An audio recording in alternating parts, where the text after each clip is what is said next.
Can you hear me?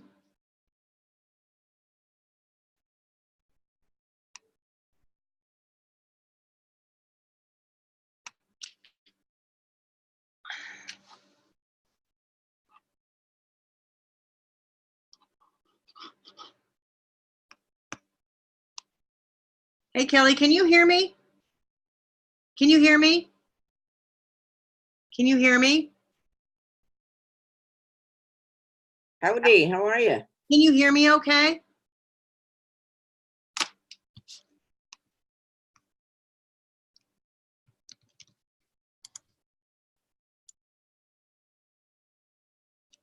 Kelly?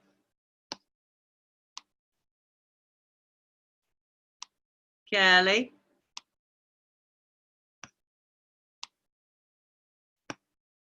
Kelly?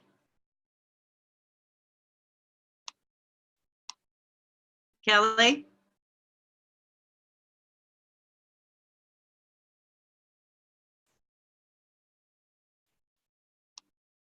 Kelly?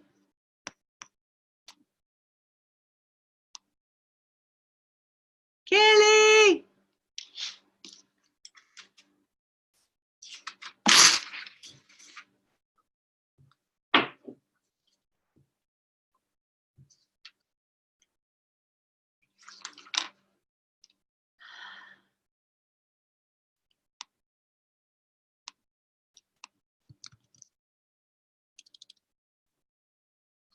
Kelly! Kelly, Kelly, Kelly! Kelly!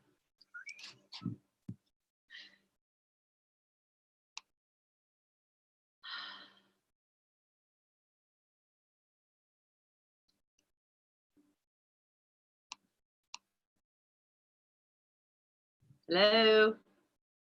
Kelly?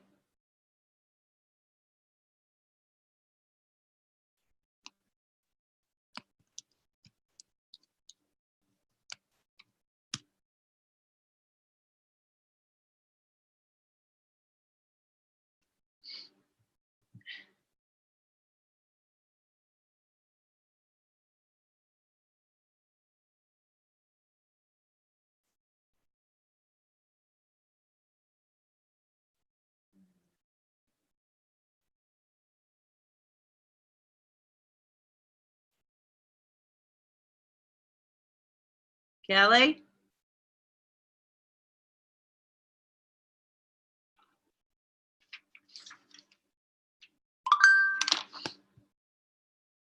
Can you hear me?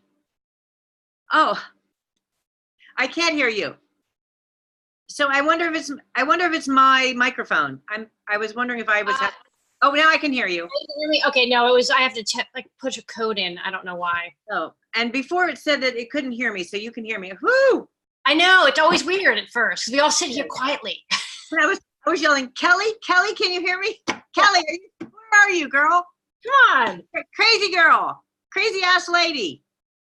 Oh, that's She was hilarious. gone. Oh, I'm back to Eva. Okay, good. Yeah, we're back to normal. Yeah. Excellent. Okay, good. Excellent.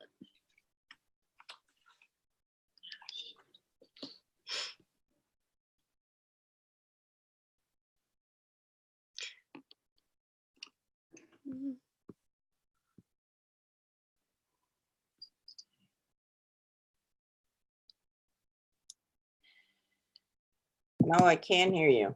Hi, yay! Hey, there's Justin. Woo. Oh. Justin, what's happening? Oh, hi. Hello. I can't hear anybody. That's Okay. good. There we are. There's the crazy ass lady. Uh, She's looking around. Yeah, you know, girl. You know it is. You don't turn around if you don't think it's you. Yeah. Funny. oh, lordy, lordy. So everybody have a good week so far? Yeah, Yeah. busy. Are we watching the game tomorrow? Oh, yes. Who are we picking? You know what? I honestly just hope it's a great game. There's part of me that wants the Chiefs because Andy Reid and he Yeah. hasn't won it yet. But, you know, the 49ers have had such a great season that I wouldn't be mad if they won as long as it's close. Yeah. Hey, Justin, my San computer Francisco? got canceled on me, so I don't have to go first if you. Okay, well then you're not. No, I'm just So kidding. there. You go first. I don't care.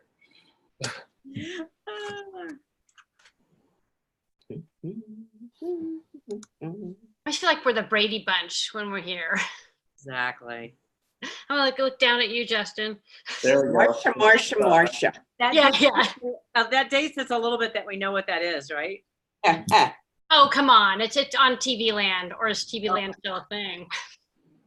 It isn't anymore, yeah, but it's out there somewhere. It's So got to be out there somewhere. Yeah, it's a cultural reference. It's all good. totally. Yeah. You If can you were tell- like, I remember when that debuted, that's maybe different. No. No, and I don't think. Yeah. Don't. Caught it on reruns. Yeah. you can tell the real student of the cinema though, because there are young people who know all of those things. You know Oh, what yeah. I mean? Well, it's either that or they don't have a life. I mean, you know, Or both. Well, who are we to judge? Yeah. that's right. Oh, we judge. Especially me.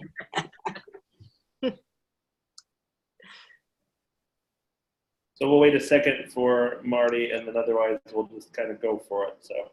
Cool. So everyone else knows Jana had asked to go first, but now doesn't necessarily need to. Is there any of you that need to go first? Otherwise, I will just start with her because why not? Sure, why Did you not? braced yourself?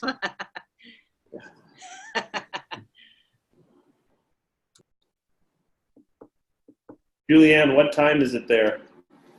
8 a.m. Oh, Not too bad. fresh. But just in case you were worried I slept well, I had to get up at midnight to put the rabbits out because it was too hot until midnight for the rabbits to be allowed outside. Do they just hop around your house? No, we'd end up with no electric. I wouldn't be talking to you because every cord would be gone. No, we've got a really big pen inside that we put them in the air conditioning because yesterday was up around 45. So we left them in all day. And then I thought, great, they're having a nice time. And 7 a.m. I look out, ears slumped, smell the air, it's full of smoke. So poor old rabbits are back inside. Oh, wow. Yeah.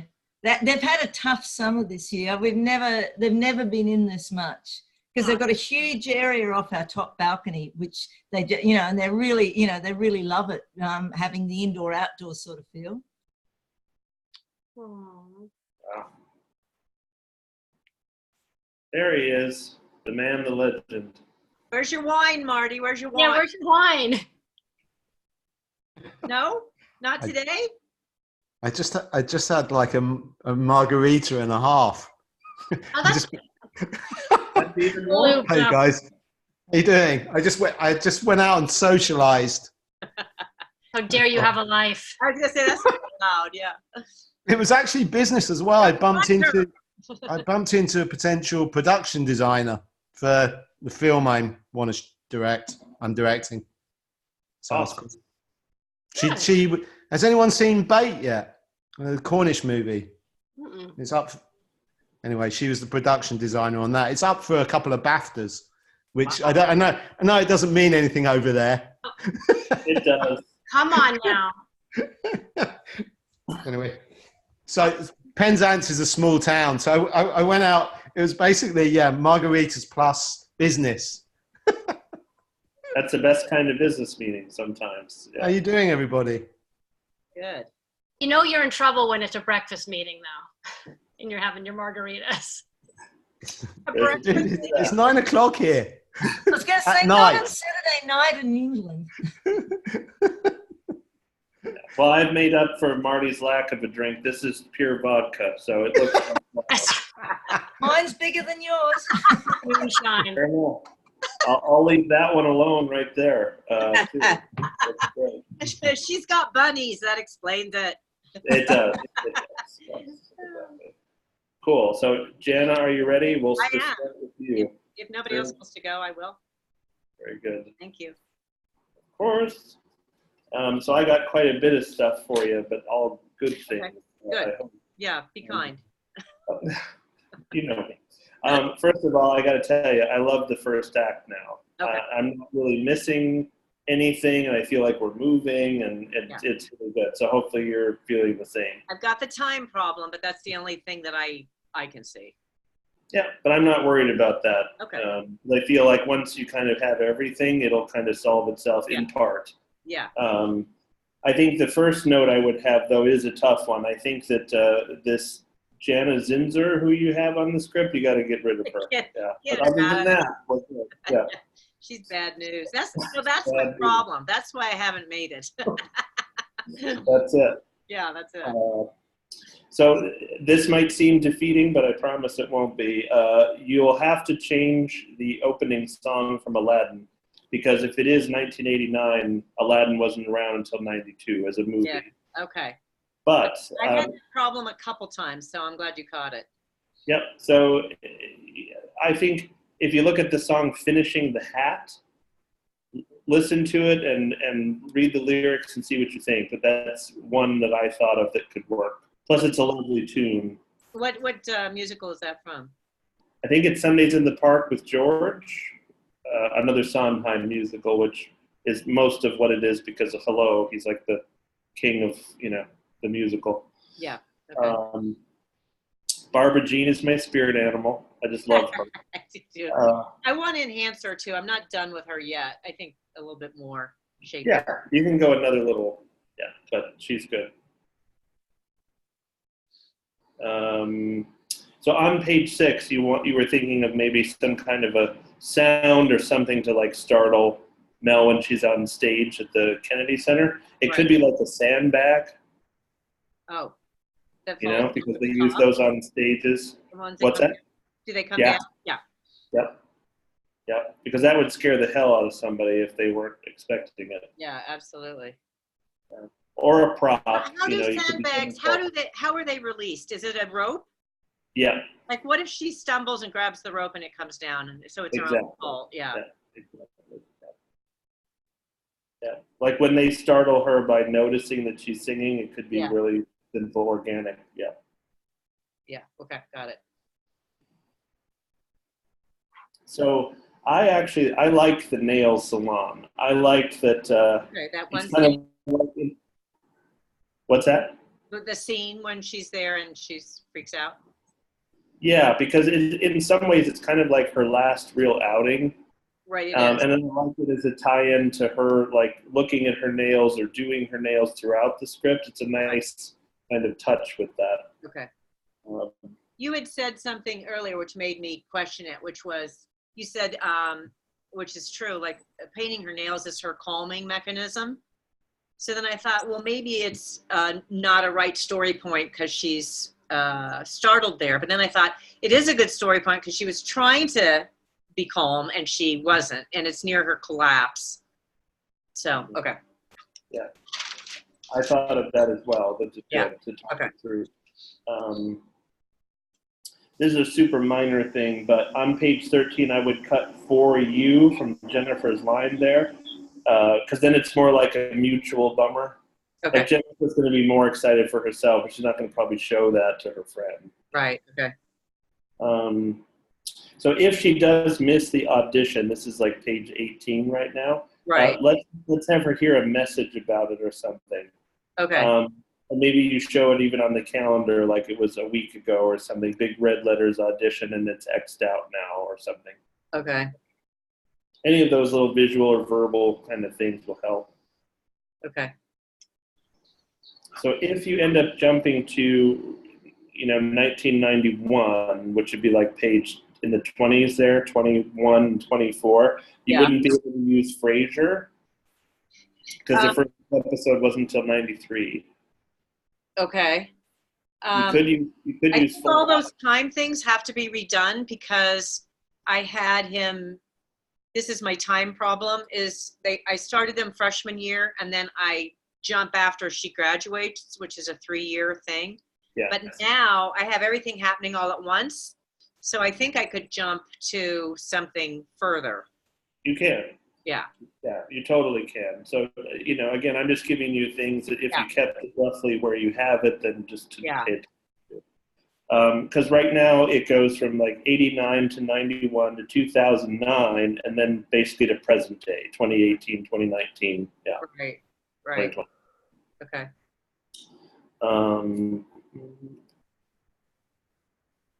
So page 34, I really love this line, and it doesn't feel like a scripted line, and yet I could hear it on the trailer or the poster, where he says, "You would have been a great mother because you never leave." I love that. Love that. Okay. So I think it's just a logistics thing, maybe, but on page 37, which becomes a pretty big point, how would Melissa get and switch the drugs? Does she get them from his bag? And Yeah, she puts them in the yeah. apartment? Okay. Yeah, it would be his backpack probably. Yes. And I'm not sure. Yeah, I'm not sure about. I want her to somehow screw things up, and that's my only thought right now. But maybe there's a better way she could screw things up as well. Well, the other thing I thought of, which you use, and it could come out in a different way, is that, they're about to do the deal, and like she either calls the police or she makes so much noise that the police arrive and break it up. And then if they can pinpoint that it's this crazy woman, like, then she's a target, But that doesn't necessarily involve Lewis as much, so I like her switching drugs. And I have her calling the police to tell them who killed Stella. So I wanted to leave that as the snitch. Yeah. And this first one is her trying to protect Lewis, but it's like not appropriate for the gang thing. Mm-hmm. Well, that's why I think what your instincts are is probably right, because if she's not leaving the apartment and you don't want her shouting out the window or making a phone call, it has to be something physical with him, and that would make the most sense. Right. But yeah, you're right. I've got to develop the details on that. Yeah, it'll come together. It's just making sure that we do.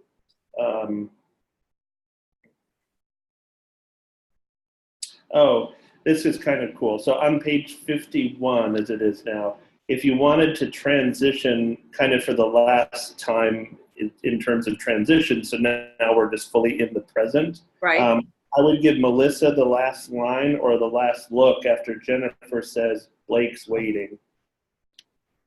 Okay.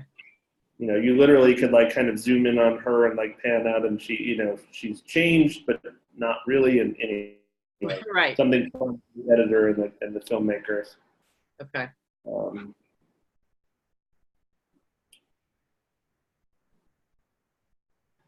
At some point, like probably in the midpoint, I think we might want to address how she has money. And it's probably from her dad being a vet, and her mom we know is passed as well. So maybe there's some insurance stuff that all just got passed to her. A simple thing, but that would be a curiosity, I think, for the audience to go. Okay, so I have the lawyer saying he sold everything and he's left you all his money. But yes. do I need to say like he had quite a bit of insurance or something like that at that point, maybe? Maybe, or just a line in there of like Lewis can wonder, like, you never leave, you don't have a job, how are you able to, have food, and just have her address it in some way. That's all. What if he thinks she's a prostitute because she? That's funny. Yeah. Yeah, I thought you were a whore, but no one ever comes or goes from your apartment. It's hilarious. Right. Yeah. Okay. I'll make this one. So page 64, I don't know actually that you need this scene there with Jennifer. The point of it is really good. Which scene is it? It's like after she's going to get married. It's almost, to me, it's almost like that might be the last time we see Jennifer earlier when she says Blake is waiting. Oh, you want to leave when she leaves? She leaves. She doesn't come back. Maybe. Yeah, maybe. Unless it's something that you want to tie in with her, which could be, at the very end or something. This is when she says she's going to get married? Yeah. Last we see? Yeah. Okay. Or it could kind of be that, like, because she's getting married earlier. It's when she says it, like, we're engaged, we're going to be married. So it could be that, like, that scene on page 64 folds into the scene previous. Let's merge those two. Yeah. That might be your transition, actually, which that works pretty well. Okay. Yeah. So an overall note for you is kind of the same exercise that we did for Act 1. I would look at relatively what makes up Act 2, like in other words, like page 25 or so to 60 or 70, and then just do the same thing. Like ask yourself, what is the scene needing to accomplish? Does it need to be here? You know, those kind of things. I think it will help because there's nothing on the surface that you go, or that I would say is like, oh, we don't need this. However, I think you could truncate it sort of the same way that we did for Act 1, and it will come out even stronger. There were a couple of scenes that I think give it flavor, but not exactly on story. And I've Right. wondered about them. But sometimes I think that's sometimes the audience's favorite is when they're just kind of, you know, particularly Act 2, they're just kind of interacting and doing that stuff. But I'll take another look at it. Yeah, and it might be that just there's one of those scenes and it's a half page or something instead of like 2 that are kind of spread out. Yeah. Because I like those moments of, shall we say, calm and, you know, more like fun almost, if that's the word. Exactly. Yeah. Fun and games, I think Blake Snyder calls it, right? Yeah. Yeah. Yeah. That's right. Yeah. So page 68, forgive me because I don't remember exactly the scene, but when you go back through, this moment with Lewis could happen right after he talks to Jennifer about like what's wrong. Oh, it's when he's trying to figure out like and show Mel like her condition. Yes. That's what it is. So it could be a natural transition where he goes, "What's wrong with her anyway?" And then she has a great line about her mom, and he's like, "No, not her, Mel." And it could be that then he does that research and finds out about her condition. Okay. Yeah, Don't you think that's a little early? It may be, but like maybe it's for him, you know, versus for her. I don't know. It just Yeah, occurred to I me. gotcha. Okay. I know what you're saying. I think there's probably just a line or two that you could add for this, which is maybe her mother tried to get help and wasn't able to. Maybe people didn't even understand her condition then. And that's why Melissa won't go. Yeah. Yeah, I think that was your intent too, but just I would weave that in because that's really powerful. Yeah. Okay. So you were looking for a moment where like Lewis could defend Terrell, and then obviously Terrell doesn't return the favor, unfortunately. It could be the moment where they accuse him of like blocking this deal, but then we learn it's really Melissa. Okay.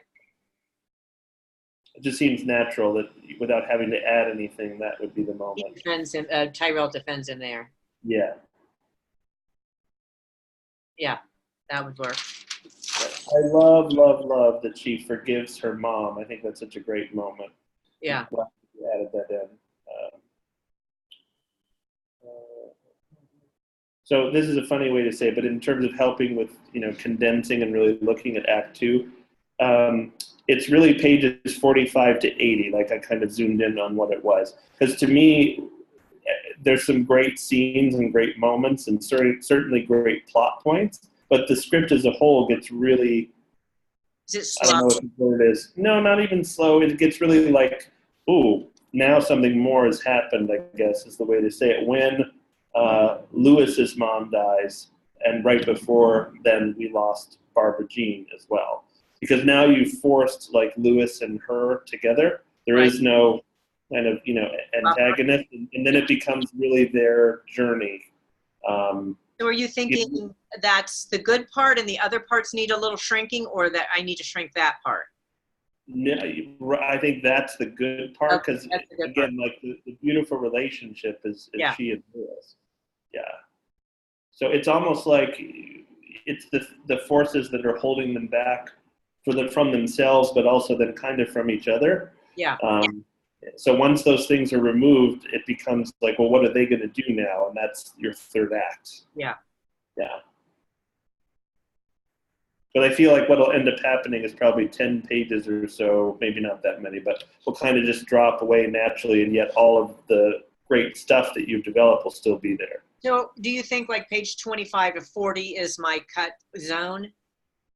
Or Probably more between pages 40 or so and 80. Okay. Because I like the transition from shall we say, Act 1 into Act 2. I think that the beginning of that is working really well. Okay.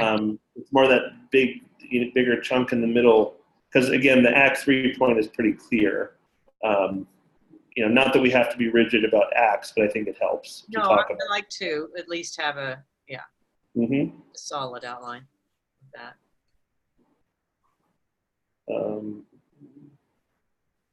Let's see what else I had.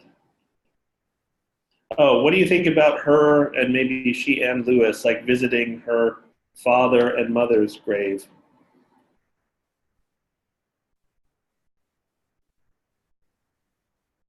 Okay. Because he would probably have like some military reference on his tombstone too, and there's all that great stuff in DC in that regard, some of which you've already put in here, so just thinking about it. Would it be too far-fetched to have him at Arlington National Cemetery? No, I kind of thought of that, to be honest. I was like, that's kind of cool. My husband's actually buried there. It's a magnificently beautiful location and design. It is. Yeah, no, it is. When I visited DC the first time, I went there of course, to see the Eternal Flame and that. But Yeah, it's amazing. her pepper spraying the dog was awesome. That's one I could leave that out, but I thought like that is like that set point that's kind of funny and shows it all. And No, I like it, and it makes her like vulnerable, so to speak, but you don't linger on it, which is good. And I love the Neil Diamond plaque. Okay.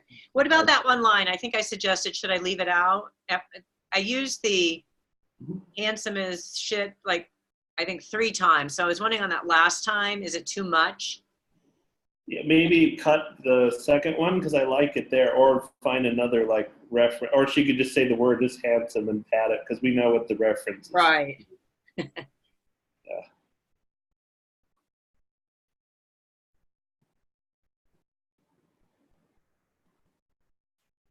Oh, I thought of this too, and again, you don't need to use it, but it's there. There could be a moment where someone, jokingly says something to Lewis about, "Oh, is that your mom?" Or like, "Is that your girlfriend?" And he goes, "Yeah, I guess you could say it is." And like, just puts the damper on any joke about it because it's kind of sweet, but also, I don't know. I actually had a thought about that and say, I thought somebody would say, who is that?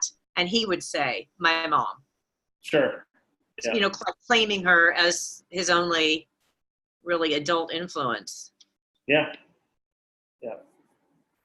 Either way, we're on the same page as far as like the poignancy of that little moment. So in terms of like a song they could perform at the end, it actually, you could even use it at the beginning, and it could incorporate the dance that you wanted them to do. So Side by Side from Company. Okay. So when I saw it, which I saw it like 4 times actually on Broadway, they had the whole cast come up and they kind of did like a showgirls, high kick kind of. It was really cute. It actually added to the scene. So you could come up with your own variation on that with the 2 of them. So I love the song that I have, but it is not a musical song. Right. So I did think it doesn't really fit my whole theme, but I love that song so much. She talks about when she was a girl, and it would just seem perfect, but.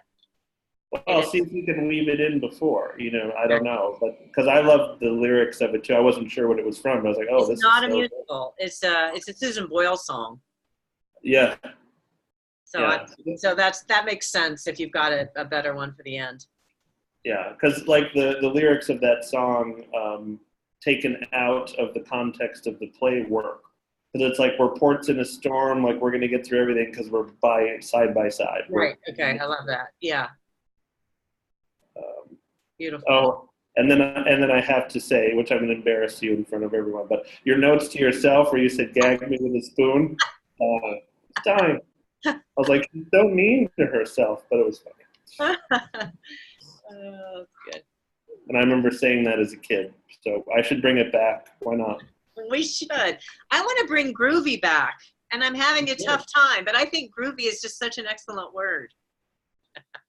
Well, now you just use it all the time. People pick Yeah. it up. Okay. Excellent. Thank you. Ava, you use Groovy all the time. That's awesome. Good. We have another one on our team then. Who said that? All right. Team Groovy. Beautiful. I used to go to a club called the Groovy Cellar. What'd you say, Marty? I used to go to a club called the Groovy Cellar Ruby Seller. That's fantastic. Love when I it. was a teenager. It was like neo-psychedelic. Of course it was. Of Excellent. Thank you, Justin. course. Thank you. Wonderful. Who would like to jump on next?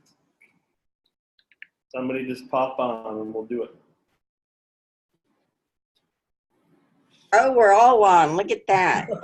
I love it. Well, I'll pop off. Oh, okay. You want Eva to go next? Oh, Sure. sorry. I was on mute and everything. I know she beat you to that. That was impressive. I know, I haven't quite, no, I used to click on the picture of me, like, I'm getting there. I'm like, wait, I'm not working. Yeah. You can't hear me. Beautiful. Here I have your stuff. Awesome. Anything that you wanted to throw at me first? Not really, other than what I said in the email, like kind of like exploring the idea of, I haven't had a chance to really, I kind of just wrote and then ran with the rest of the week. So the idea of having a lead of the 4 girls, women. I Yeah. don't quite know how to do that yet, but I have faith I'll get there. Well, I actually, after reading this again and in full, now that you've, written more on it and what have you, I don't know that you need it. Oh, really? I think you're good. I kind of like that they're all in this together. And to me, forgive the analogy, it's just the first show that comes to mind, but it's almost more like Modern Family, where it's like we're spending time with each group. And in this case, we're spending time with each woman. We're all united together anyway. So they're their own kind of family, I guess we could say, which is probably why that came to mind. So. And that really is where this is going, and where like this trend of boomers, women cohabitating. That's definitely, it's called the Golden Girls model, because it kind of started with that. And then weirdly, without Golden Girls, we wouldn't have Sex in the City, we wouldn't have Girls, we wouldn't have all these iterations. Like, it was the first, and now it's kind of happening with a lot of communities. Yeah. So that's definitely the feeling that I want it to be, like that they're a alternative family. Yeah, good. Well, then I think keep it as is, because it's working. Okay. And I don't see a reason to reinvent it. But I think it's also good that we talked about it, because now if that ever comes up, you can defend your choice pretty easily. Yeah, I think it's like, what is it, Adriana's thread, where you kind of go problem solve by going and seeing if it works or not. And It's interesting, and this is an aside, but I always love when these things kind of happen. But my whole week in development, whether here in the office or whatever, that issue has come up, is writers defending like their choice. So it's curious that came up again, so to speak. Oh, interesting. Yeah. I mean, it takes a lot of courage to do that. And I think knowing where that comes from really helps. And before you go into a room, understanding why. And then the next step of that is, if it wasn't working, then how do we, like, understanding the intent behind it, how do we make it work so you guys are getting it too, like to that touchstone. Yep, exactly. And it isn't out of any arrogance. It's out of just, you know what, I went down that rabbit hole and here's where it goes and why I didn't do it. And it's like, oh, okay, great. Yeah. It's like, oh, now we don't have to worry about that. Exactly. Yeah. So on page 4, minor thing, but I could see, reading the same thing over and over, you overlooking it.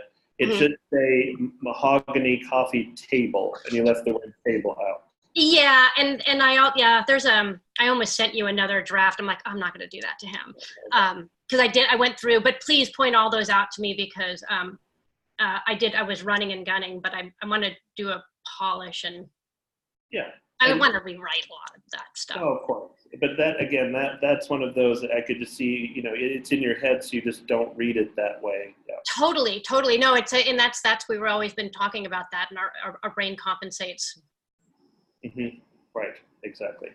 On page 15, it's there again if you like it, but you could have Kanisha go on to talk about what happens in the ocean. It might actually end up weirdly being funny. Okay. You know? Yeah. Okay. So Yeah, I I always can wonder if it's too try- long, if I was in that scene for too long, but yeah, I could totally keep going with that conversation. Yeah, and then either find a way to kind of fade her out, or just someone cuts her off, or I don't know, but Or makes a joke in the classroom or something. yeah. Okay.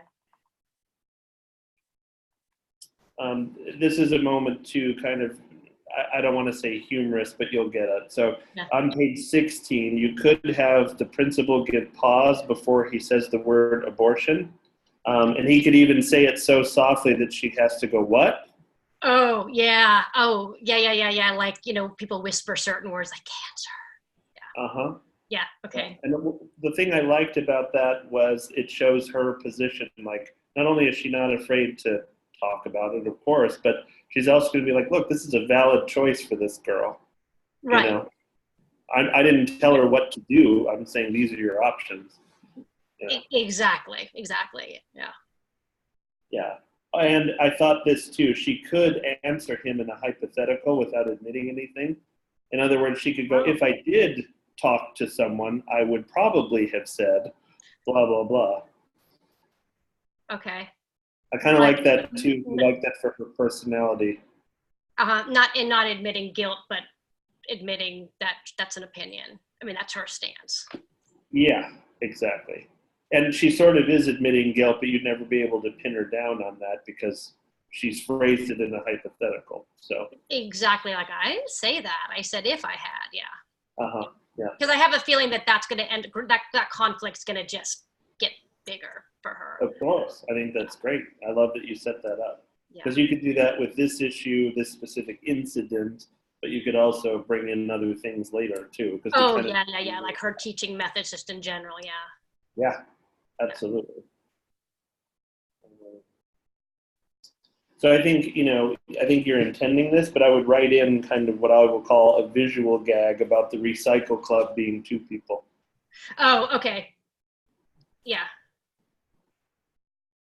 Because that's funny.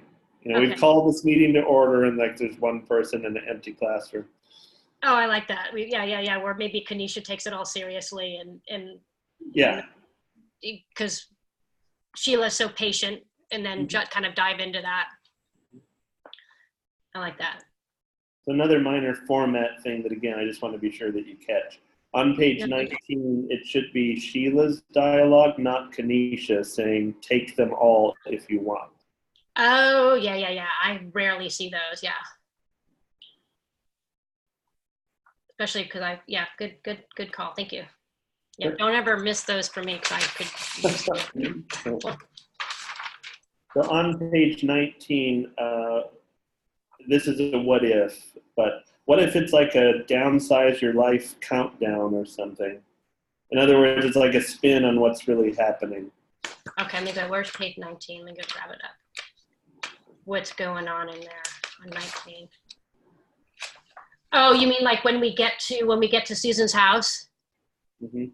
And like have it like 36 hours to go, that kind of thing? Yeah, it doesn't have to necessarily be on the screen. It could be, but it may be just between them, like they have this thing that they're trying to hit. Yeah, no, putting tension into it for someone like Susan, who's still got half of her possessions, all over. Yeah, no, I think that that's actually, I kind of was wondering about that if the time and the context was working, but I think adding the urgency, I think would help all of us get that angst with her. Like, oh my God, what are you gonna do, girl? Yeah, right. Get it together. Yeah, and then you have like the ease of like, come when you can too, but like she doesn't want to be the one that's left out. If like out of all of them, if she's the one that's not there when the rest of them are, like that sucks. Yeah, she gets the FOMO. And I weirdly feel like she's the one that in the end embraces the whole thing the most. Like where she's going, she's gonna feel so free. But I like the idea of this FOMO. Yeah. I do want that all of them end up there at the same, like they want to be there at the same time. Like, right. Yeah. Yep, I agree. But no, this is a life changer for her. It's going to open her up at the, you know, by the end in ways that the others, you know, can't even dream of. Right. I'm kind of more excited for her. Oh yeah, it's great. Yeah. I laughed out loud at your line, "I don't cook, you might want to fill up on wine." That was cute. That's Great. Thanks. That's We've all been to that person's house. Yeah. my house. Is it? Oh, that's funny. Yeah. I love the taking down of the Bikram sign. That was a great, subtle, not subtle reference point. Well done. Oh, good. Yeah, I wasn't sure. I'm like, should I talk to my lawyer about that? No, but it's it's not- visual, and you could always change it. Yeah. True, but I think it also plants seeds as to why she may be where you know, like so obsessed with her weight that there's something blocking her. So it's Yep. like that's Yeah, well, really well done. I love the boat connection. That was really cool. I was wondering how you were going to kind of bring that in, but it's great. I was too. You had a good breakthrough. Yeah, that just suddenly just, yeah, you know how they magically pop in your head. Yeah, but you were open to the, you know, the spirit guide, so to speak. The Totally, great- I had to be on this one. Yeah. So I had another what if for you, and it only occurred to me as I was reading the full thing. What if we don't know it's a small house until the very, very end? Like we Okay. see the scene at the beginning with the tape measure, but we're not necessarily sure of what it is. So they never bring it up. We just know that they're all moving somewhere. And then the Okay. end deal is literally them before these really small homes. Oh, okay. Okay. Yeah, actually, because I could have questioned that. I could definitely, because like, you know, there's plenty of places, you know, just people are downsizing just for the sake of downsizing, and others are downsizing to move into apartments or whatever. Yeah. Okay. Yeah. And while they're not, you know, to me, they're not senior citizens by any means, but we No. might be thinking like, are they all retiring? Like what's happening? And I like that questioning what's going on maybe. Okay. Okay. I'll play with that. That gives me something to chew on. Yeah, and again, I don't think it's a lot of work if you did it, and if you don't like it, again, it's just another thing to be able to say, you know what, I looked at that, and here's why I didn't do that. So- Yeah. Here's my draft. Want to take a look? What do you think? Yeah. Yeah. Definitely worth exploring. Oh, I was really excited because I was hoping you would have what I call the burn and pillage scene of when you're moving, where like you hold up a book, and if someone can't justify why they have to keep it, it goes in the pile, and you know, you have that like with Susan especially. But that my best friend and I had shared space for a number of years when I first moved here, and we moved 5 times in 5 years. And it got to the point where the pile became smaller and smaller of things we were willing to move. But that was our process. We would literally hold up like a shirt and say, "Have you worn this? Okay, good." Go. Yeah. Do you think there should be more of that? I mean, could you get, because those are some funny moments. Yeah, I mean, take a look. You certainly have room if you wanted to sprinkle something in, but Okay. Yeah, 'cause it no, is- I've done the same exact thing, and yeah, you get by the 4th or 5th time, you're like, I'm not carrying that damn thing one more time. yeah. This old lamp that you know is some kind of heirloom that doesn't even work, and anyway.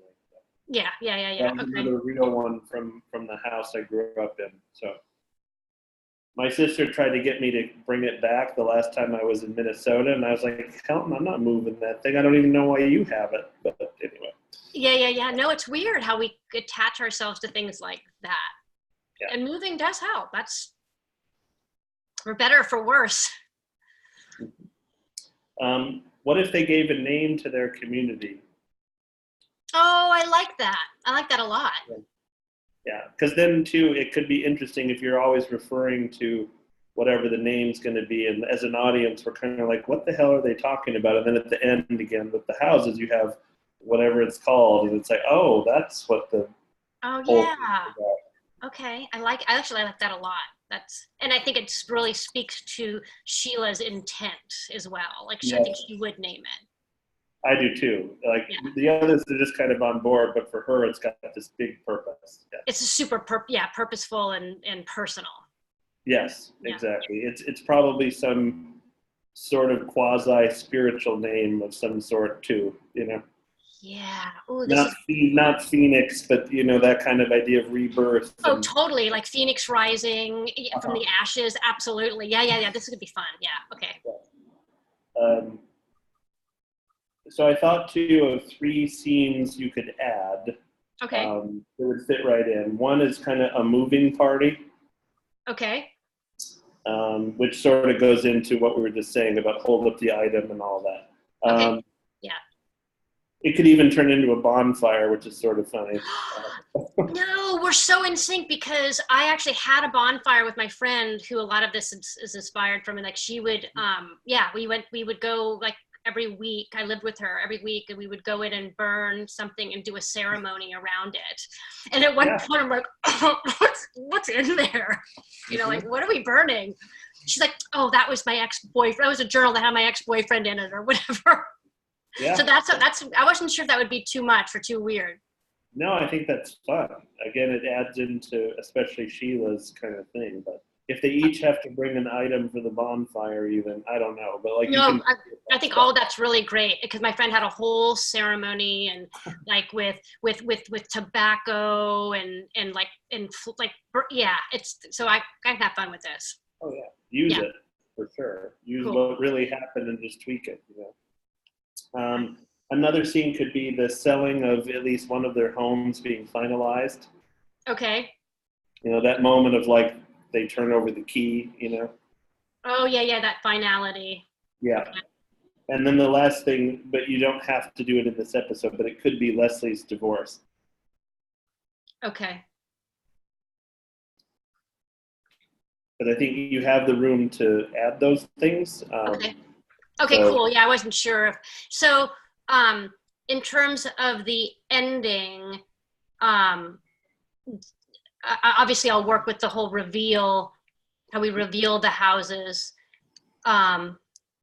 Okay, I'm just talking this through. I'm picturing it in my head. Sure. Okay, I guess I can't really ask a question yet. I have to just kind of meditate on it. So what I think you may have wanted to say is like, if you do the reveal, I could just hear like music or whatever, like that you would add, a person would add in if you were to film it. And then they're kind of sitting there like, okay, this is it. And, they maybe do a toast or something. And then it's like well, what now?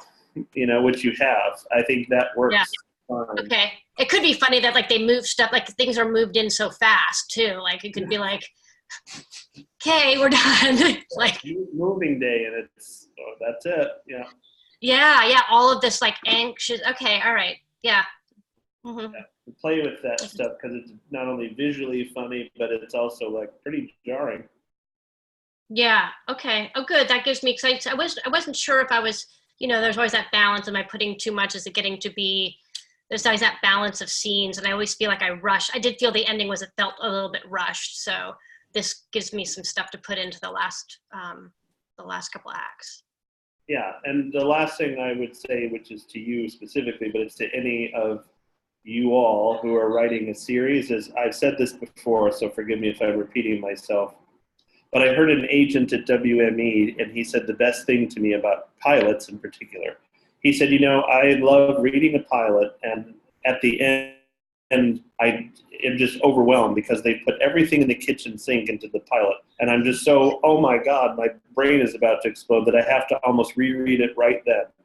Like those are the ones that I don't forget. And I said, oh, that kind of makes sense. So I would say to you, like all those little things going in here is good, because then someone will read this and see all of those avenues, shall we say, all of those scenes, and then they could always say, you know what, let's save this one, or we don't need this, I want to expand that, but you've already put it all in there. Oh, that's really great, because I was wondering if it was the opposite, that people would expect like, oh, she just doesn't get it, you're not supposed to put all of this in a pilot. As long as it's completing the circle, as long as it's planting seeds and showing a trajectory, we're still okay. Correct. I'm And every scene should kind of ask a certain question. So literally, if the last line is, well, what now? That's exactly the point that you want the audience to be at. Like, wow, okay, they did all this for this. Where is the show going to go? And that's a perfect place to have everybody eating out of your hand, so to speak. Oh, good. Okay. Okay. Okay, that's awesome. This is good. Cool. Well, I'm glad. Thank you, and I'll look forward. Are you going to kind of fine tune this then and add on for the last week? Yeah, I thought about jumping back into the other one, but I feel like I've got momentum with this one that's a little stronger. The other pilot is still like, I know what I want to do, but I haven't addressed the rewrites yet. So I think I'll stick with this one. I think it's a better choice for me. What do you think? Yeah, it feels like, because you do have the momentum, I would agree. Like, I'm not going to tell you what to do, but to reinforce your decision, I think that's smart.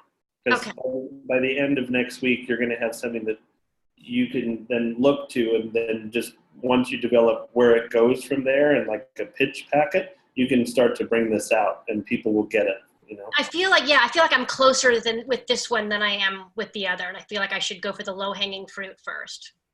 Well, you are. And this also came fairly easily by comparison, because I think you knew this. I really know this. Yeah. Yeah. It's definitely, I think I could, I think you're absolutely right. So yeah, in a non-critical way, this is your stronger piece. So fine tune it and let's, get it out there. Okay, cool. Thank you. I appreciate your guidance too. Of course. All right. Should we put someone else on the hook? Yes, I think the Kel is ready, aren't you? Hey. All right. See you guys later. Bye. Bye. All right. Hit me with it. All right. So, yeah. No, I'm kidding. It's all good. I'll try to see what I have here. Hey, I'm hitting Vegas for St. Patty's Day, I think. Oh, awesome. Yeah. I'm excited. Have you been there for St. Patrick's Day? That's a holiday I have not been anywhere near. I understand Fremont Street's supposed to be like crazy. So I want to do the zip line, down over through Fremont. Yeah. Oh my gosh. You have to get video and then send it to us. I will. Yeah. Yeah. Then you have to. And I was just looking at the Stratosphere. I've done the Stratosphere, the shot where they shoot you up at the tippy top and back down. But I don't know. That's a little too high for me. Yeah, that would scare me to pieces, and not a good way. But that's me. You might want to do the zip line or take a look at it that they have by the link. I was looking at that too. Yeah. Because the view is really, really beautiful, and the people that I've heard that have done it just absolutely were blown away by how great it was. So. Oh, good. All right.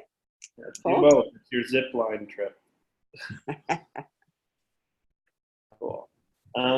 Cool. So this is really shaping up. I mean, you've done such great work on this, so I'm very proud of you. So well Thank you.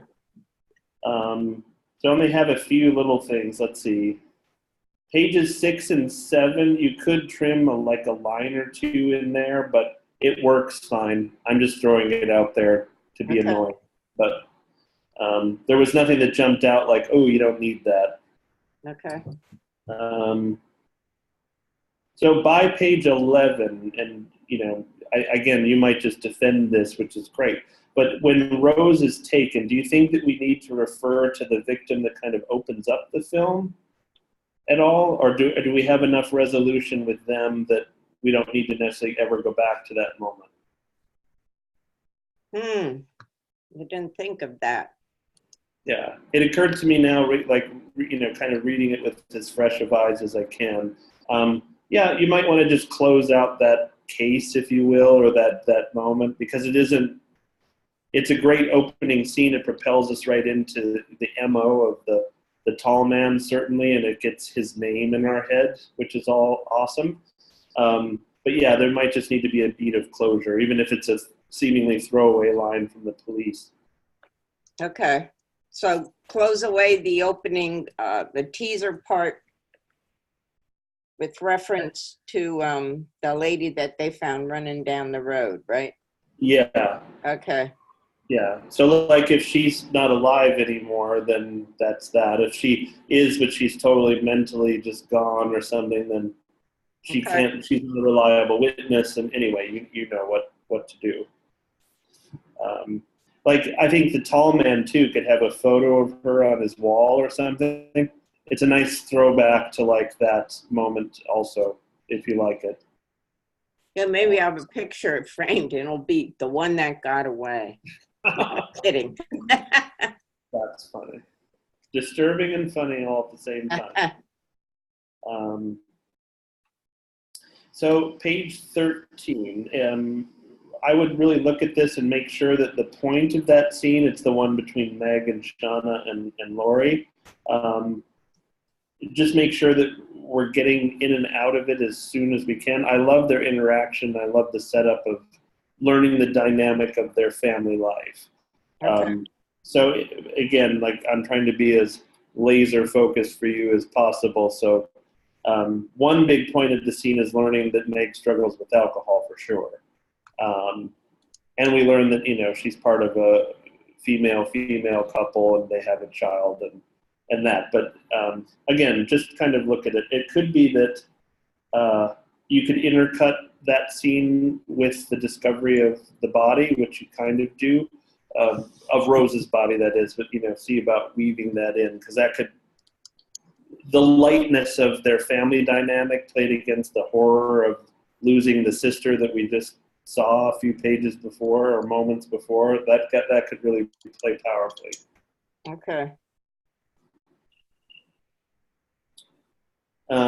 By page like 25 or so, 20, 25, I think weave in the fact that mom was FBI before the detective says it. It could be something that Ryan says during that scene for his birthday. Okay.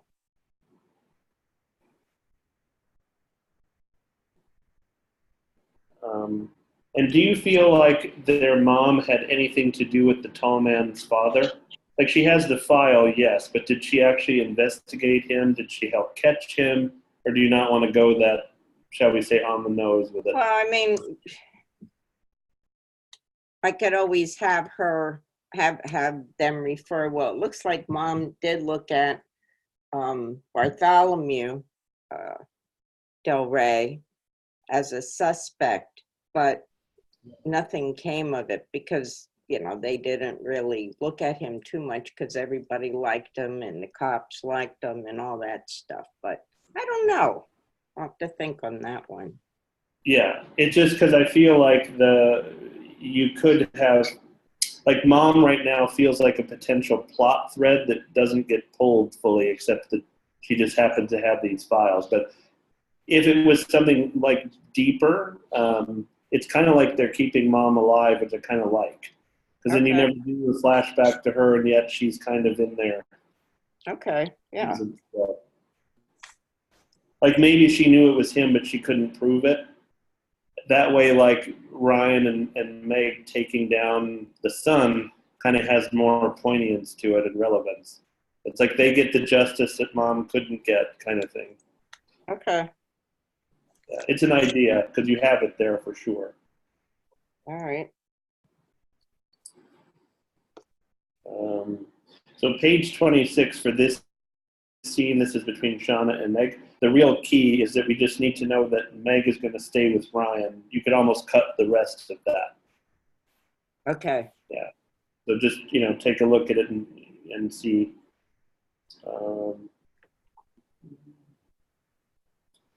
So page 40, you could do this scene about Meg having to pack her bags and leave now with all of the girls there, because this way you accomplish two things. You see Lori hurt and you get Megan out at the same time. So, because right now it's kind of like she has the beat with Shauna and then she has the beat with Lori. You might want to just put them together. Yeah. okay. Oh, this is really interesting. I didn't know this before, but page 47, there really is a Saint Megan. Oh, And do you know- there is? Do you know what Megan is the patron saint of? You're going to be like shocked. No, go ahead. She is the patron saint of abuse victims. Oh my God, that's weird. It ties in a little too well. Look at you. That does. That's freaky. But I thought what was cool too is like she's kind of abusing herself, like with alcohol. So Yeah. there's kind of a really beautiful whatever, a metaphor or irony or what have you there. Huh. Interesting. Yeah. So Ryan could like state that, you know, because he'd be the kind of guy that would know that information. Yeah, he would. He would. All right.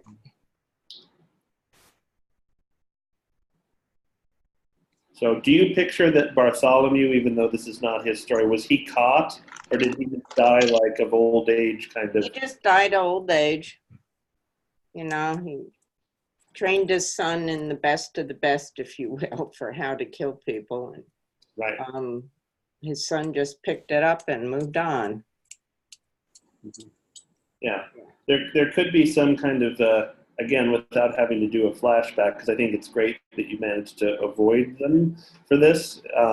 But it could be some visual reference of the tall man and his father in their mom's case file. Maybe it's like a picture of the family or something. And because it might be interesting for us to kind of see the visual connection between he and his dad. I don't know, but it's something to play with, maybe. Okay.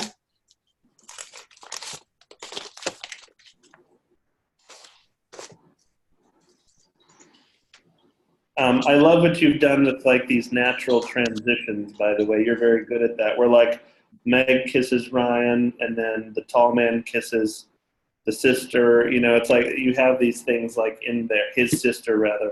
You have these things in there, they're great. So it's just smart writing because you clearly have this visualized as a film in your head. Thank you. Thanks. On page 59, I like how you're fixing the scene where Meg gets caught like spying on the dry cleaning. Oh, okay. Yeah, yeah. Yeah, I had to really rethink that. I must have changed it 20 times. I kept going back and forth on it. Yeah, you could make it even easier is the wrong word, but it's the one that comes to mind, where she could just say, I'm checking on a former patient of my sister's and I'm getting my dry cleaning done. It could be that simple. And then she opens the trunk like you have and she's got the dry cleaning, so it leaves him nowhere to go. Okay. It's just adding in that phrase that like she realizes the connection and it's just she got a discount on dry cleaning, so why wouldn't she go? Yeah. It's kind of like she just leaves him nothing. She just diffuses it immediately by acknowledging it. Yeah, I could even say I wanted to go and thank them even though we sent a card for the orchids. Yeah, exactly. Beautiful. And I think then it's not even complicated. It's just he's going to be suspicious. He's a detective, but he can't do anything with it. Right. Okay. So minor thing, but to me, I don't know that Dr. Green, right, her boss in essence, would say that her star is fading. I think the other information of like, you're not the only star is enough to devastate her. Okay. Minor thing. I love that she hurts the flower, like that she hurts the orchid. That was brilliant. Isn't that creepy? Yeah, it is actually, but it works. It works really well. So pages 89 and 90, it's the dialogue there between Megan and the detective. It's a little bit stiff, so just look at that and see what you want to do with it. If they're both kind of being, you know, poker face, shall we say, then the stiffness makes sense. But the rest of your dialogue's so sharp and good, it feels like a first pass on the dialogue versus something you polished. That's a good way to put it. Okay.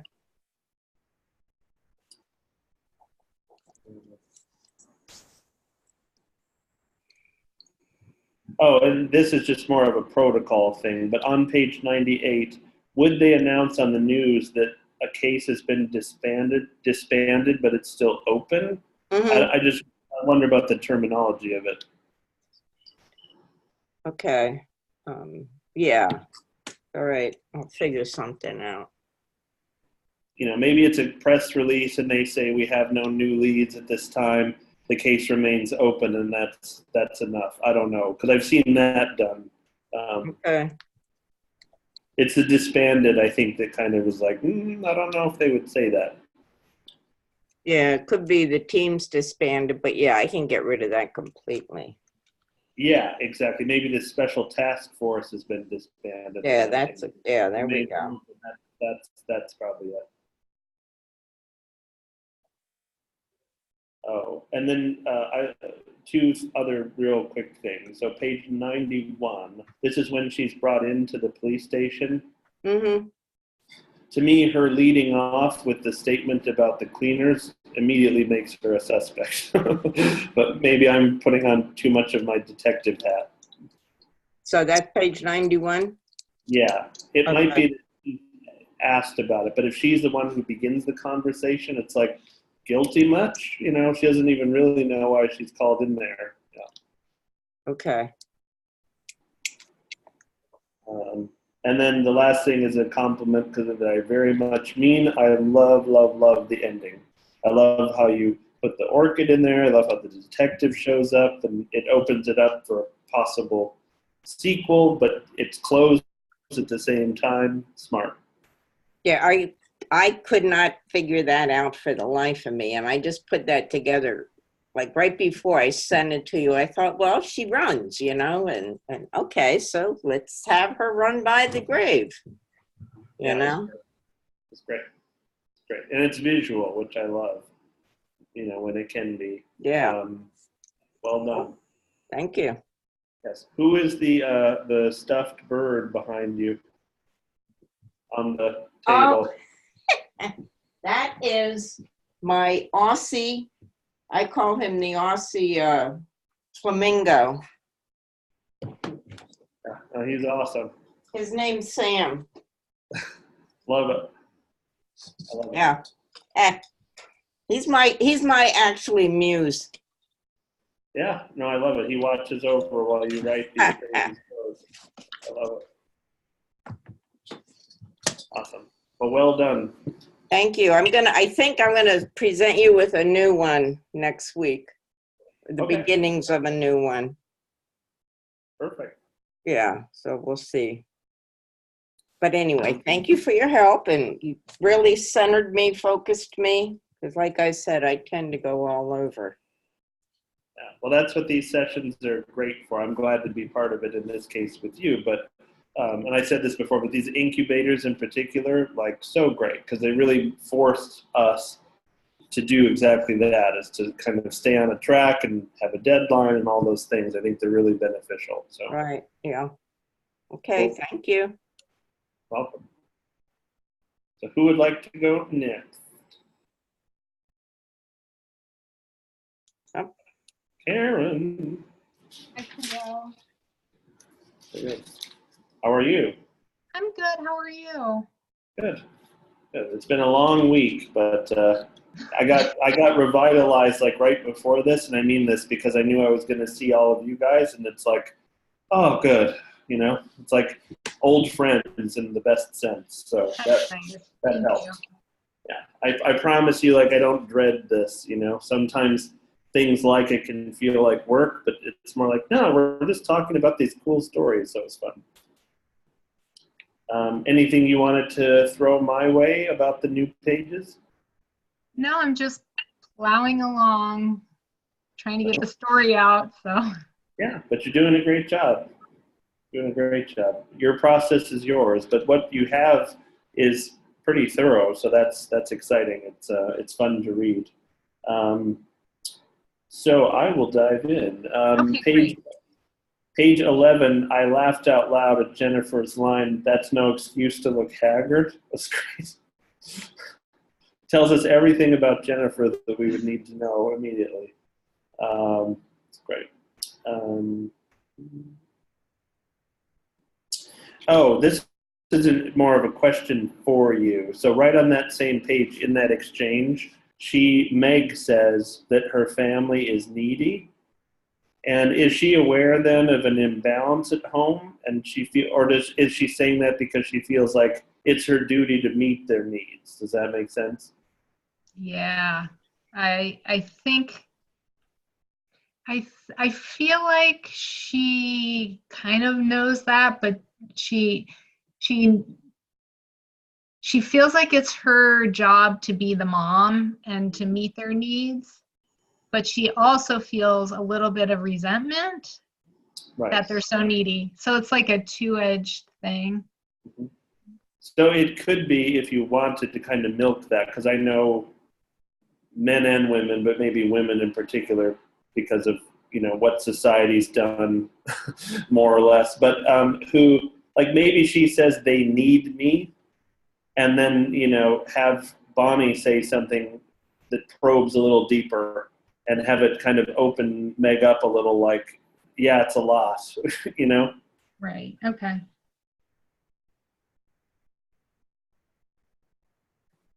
Because it's almost like Meg strikes me again. This isn't like this hard, intense drama, but at the same time, Meg strikes me as the kind of person that no one ever asks her, so then she doesn't look at it for herself either. Right. Okay. It's almost like her needs never get met because she's so busy helping everyone else, which of course is what you're setting up. Yeah. Yeah, exactly. Maybe this is too much or it wouldn't even happen, but I thought, what if Bonnie got Meg something sexy too? Like maybe Bonnie picked out a swimsuit or something for herself, and she's like, I know you'd never buy this, so I got it for you because we're going to rock it at the pool or whatever in Vegas. Okay.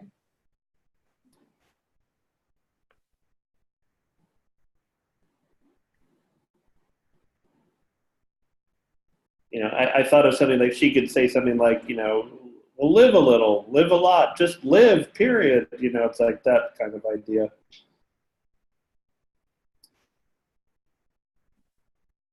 So in terms of the prize, right, of if they go to this convention, I love this idea, about there being that kind of incentive, because I feel like, especially for Meg, that might be the only reason that she gets dragged into going. What about if it was an exclusive month of this latest product, but they don't get it if they don't go? That's a good too. Yeah, I like it because to me that could tie in really easily about the, what you're saying with the skincare line and the vampires and the whole thing. It's Right. And maybe they even during this meeting of the new you folks, maybe there's even a demonstration of the product on stage, and they can literally see the transformation with a volunteer. And maybe it's even Meg that gets picked. I don't know, but because like Kelly was talking about Las Vegas, which I was there not that long ago, and at the Cosmopolitan, and they do this in malls too. They have these people like, hey, come over and get a free, eye cream or whatever. Yeah. But you can visually see the difference with that stuff.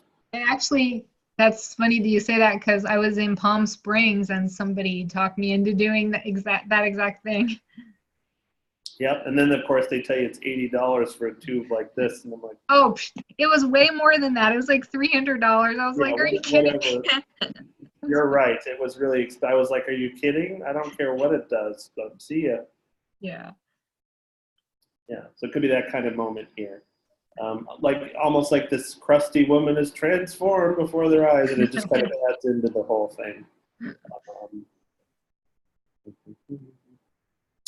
Yeah, because then Bonnie and Meg could both be that they gotta have it, and it ties in with that agelessness idea. Yeah. Yeah. I would put more of them in the car. I think that there's a lot of room for something fun there. And again, it doesn't have to be pages, but maybe another half page. Tie in what music they might listen to, because I feel like it'd be funny the disparity between what Bonnie wants and what Meg is used to. Okay. Yeah, I wasn't sure how much time they should spend, because I wasn't sure how fast I should get them in the town. But if you think, yeah, I could definitely add more stuff. I just wasn't sure. But if you think sure, I think you have room both for comedy, and it's even more enriching into both their relationship, excuse me, and them as individuals too. Okay. You can even play off the idea that whenever Meg drives the kids or family around, she never gets to pick the radio station, So if she either defers to Bonnie, who's like, girl, pick something or whatever, it's a little moment you could have fun with. Because maybe she's into heavy metal or something, it'd be funny. I don't know. Right, okay.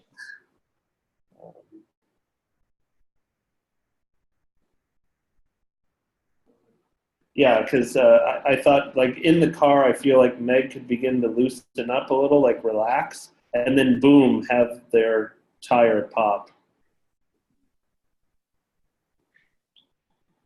Or maybe they even have their tire checked because they stop for gas and the attendant purposely flattens it, which is kind of cool too. Oh, yeah. That's a great idea. That's a really good idea. Yeah, Oh, good. thanks. Thanks. I'm glad I was thinking of it like, yeah. How do we get them stuck there? So.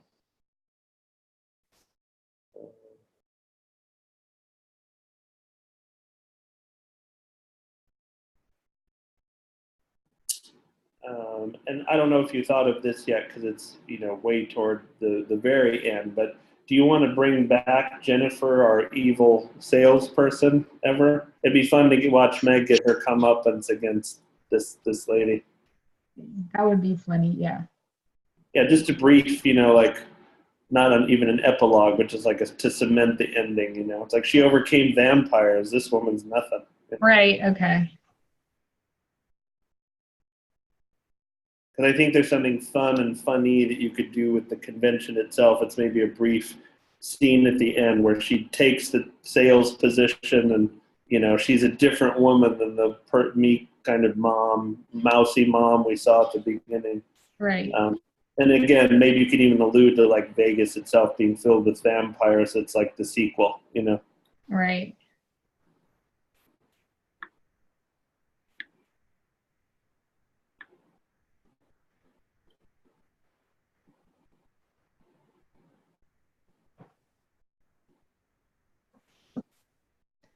So that's what I had on what you wrote, but I love where it's going, and this stuff is more like just color, added into your pages. So Yeah, that's awesome. Thank you so much for those notes. It's really funny. Like I'm just laughing as I'm writing it, and I'm hoping that other people will think it's funny too as well. oh yeah, no, I laughed out loud at least twice now. Once in those first pages where he's talking about getting high, like right at the beginning, and then again, like I said, when she's like, "Well, there's no excuse of looking at it." It's great. Yeah, it's coming out. It's you're having fun with the voices, and they each feel distinct too, which, like we've said before, it's hard to do that. So it doesn't feel like you just gave this person a joke. It feels like that's Right. something that they would just say, and it happens to be funny. Yeah, I'm glad that you said that they're the distinctive because I was very worried that they might be too similar because, they've known each other for years and they're of the same socioeconomic and, they are very similar, but there are distinct differences between their personalities. So I'm glad that's coming out. But, the longer that you know someone, you do kind of bleed in and use phrases the other person does. The distinction then comes in the way that they, kind of handle or carry themselves, right? So. Right. Yeah, that's true. Yeah, because my best friend and I certainly would never be mistaken for the same person, and yet people have said to us, "Oh, are you brothers? We look nothing alike." It's just, there's familiarity and comfort. So. Right. And you start to develop a shorthand with each other. Oh yes, yeah. So that plays just fine, I think, when it comes to Bonnie and Meg. So. Awesome. Great. Thank you so much. Of course, I'm looking forward to more. So make me laugh again next week. I hope so. That's my goal. Encouragement, yeah, exactly. Cool. Well, thanks so much. Thank you. Bye.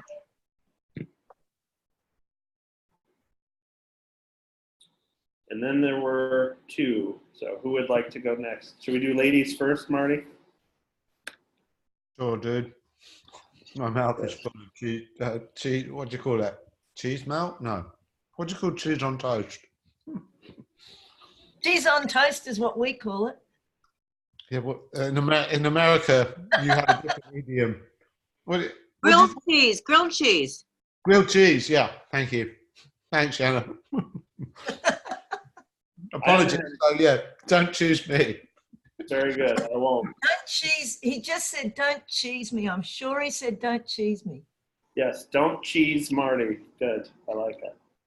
It's hilarious. I haven't had a grilled cheese in forever. Now I want one. So maybe. Me too.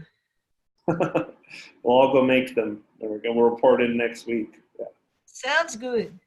Oh, as a brief aside, I don't know if you guys ever watch like cooking shows and what have you, but there's a thing on YouTube where they pick someone who's like an amateur, like just one of us, like not an experienced chef for most of us, right? Then they pick someone who's like at a restaurant, but not a chef per se, and then they pick someone who's like a 5-star, Michelin chef, and they all make something simple like a hamburger or a hot dog. It's really fun to watch and see what the differences is with something as basic that maybe we make on a regular basis. Anyway, That's great. Well, what's it called, man? I don't even know that it is a series. I would just look up, like celebrity makes hot dog or something. And yeah, I know I'm hungry too, Eva. And then you'll probably find it. If I find the link, I'll send it to everyone just for Please people. do. That sounds hilarious. Yeah, it's like 10 minutes that is a waste, but not, if that makes sense. Yeah, totally. Cool. So Liberty, Julianne, you're doing such a wonderful job. This pilot is just amazing. I almost have nothing to say on it in a good way. I do have some notes, but they're just more to strengthen and just fine tune what you have. So this is tremendous. Thank you. I'm at the point where I'm actually more in love with the TV series than the feature. Yeah, you convinced me too, and I loved the feature. Yeah, I just loved the ability to expand the character. Like Pablo and Nick, suddenly became people. Yeah. And they're just going to continue to be, which is clear. Yeah. Yeah. Let's see. And I really did originally start off wanting to write a nice contained thriller. Mm-hmm. Yeah, and you did a great job. You did so well. Exactly. And then the budget went up, and now I've written a TV series again. That's right. Yeah, you did such a great job with your contained thriller that now it's this expansive TV series. Well done. Exactly. Cool. So on page 2, I think a lot of people will wonder what, and forgive me if I mispronounce the word, but what the Timeats are. I'm looking. Timeats. I'm looking. I'm on page 2. Yeah. How far down the page?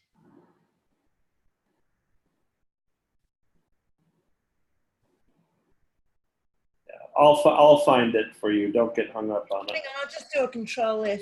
Timeits. Yeah, I might have spelled it wrong too. You sure you're not thinking about page 3? No, I can't read my own writing. Forgive me. So Scratch. it's saying it's tagines on page 3. That makes sense. That's the note. Yes. Yeah, that's what I thought you were saying. That's been there all along, and you never picked that one up before. I know. Isn't that funny how you just reread it? Because I think tagines are Arabic pottery of sorts, the cookware. And so I was trying to juxtapose Arabic cookware with Wedgwood plates.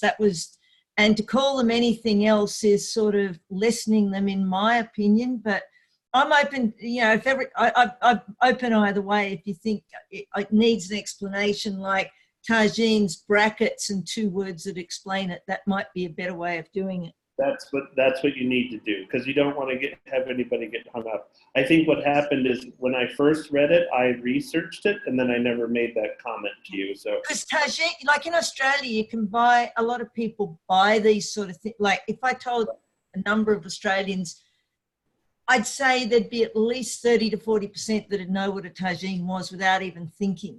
So that was why, so that was why I thought it was a more commonly, known thing than obviously it is. Right. Yeah. So just solves all issues. Just go Arabic. I'll put in tagines, brackets, whatever it is. I've got to find the right description, but Arabic, cookware or casserole dishes or pottery or, something. Yep. Exactly. Simple fix. Yeah. And just in case, to avoid any potential obstacle, I wouldn't mention Fox News by name.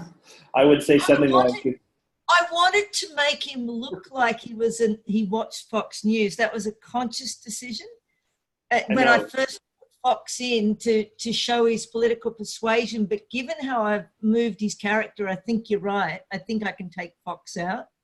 Yeah, you could hint at it and say a certain right-wing leaning news network, and everyone will know what it is if you want. But Yeah.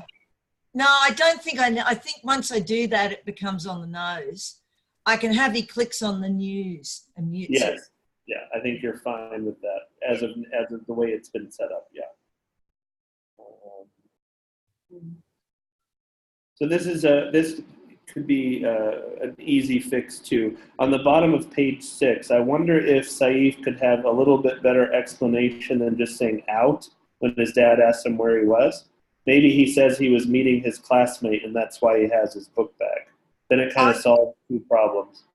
I'll tell you why I did that. I'm happy for you to tell me I'm wrong, but I was trying to make Steve to start with reasonably monosyllabic.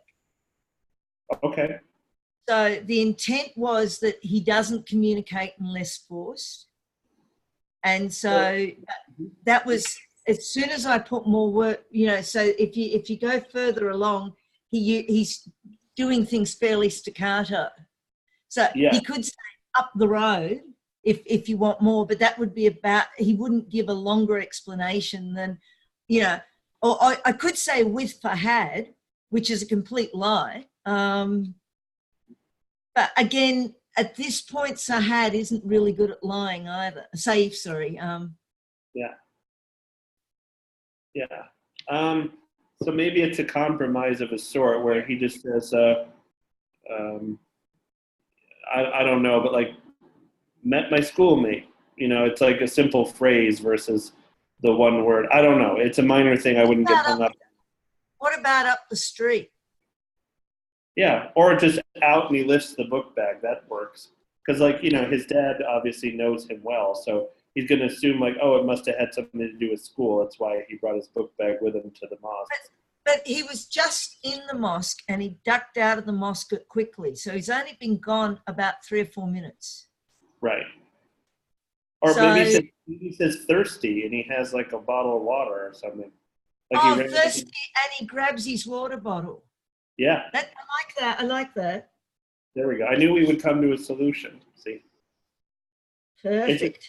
It's just because out is so nebulous. That's the only thing about it. So, but this is great. Yeah, but then holds up his water bottle and implies that he was refilling it or whatever. Yeah. Let his dad read anything into it he wants to. Right. Yep, exactly. Yeah. So I think the actors would do this, but it stuck out to me because I love the message of it so much. On page 25, you could hammer home the point that the threat is to the Muslim community, not coming from the Muslim community, which is really cool because of what gets set up later, of course. This is when they're talking. I thought saying we don't need another Christchurch implied that, and there have been made threats to the Muslim community as in the dialogue. Yeah, again, it's there. It just, for me, in my head, I heard it being really hammered home. I'm not saying you need to do more in the writing. I don't think that you do. I just love that point so much. Oh, okay. Bottom of page 27.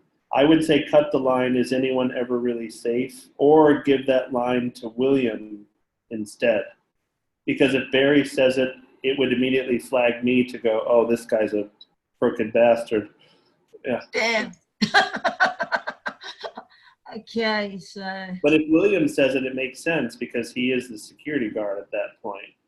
And he's because then it gives Barry an opportunity to say something like, thanks for keeping us safe here, or something like that, where there could be a little bit of an exchange and it's almost like, Barry's complimenting him and yet obviously he missed the fact that there's this bomb about to be transported on the ferry later.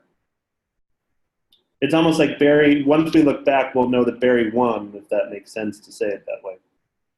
Yep. I just wanted it. I see exactly what you're saying, and I just wanted, like we were talking, the breadcrumbing, so that in season 2, when they go back and look at things and William's interviewed, he could say, he said this, and it gives all this richness that comes back in later seasons. Mm-hmm. So it could be like, are any of us really safe? We do the best we can, or I don't know, something nebulous like that instead. I don't know. The fact that these are the kind of notes we're giving right now is a good sign. it's 'Cause excellent.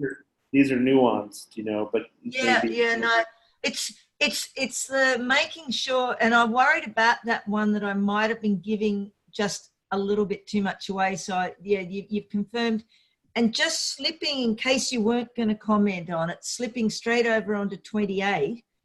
I have Mhm. Barry use a nickname for Jamila because you originally asked me to do that maybe 6 months ago, and I could not get it to work with how I had him characterized. And I wanted to ask you if that now felt organic.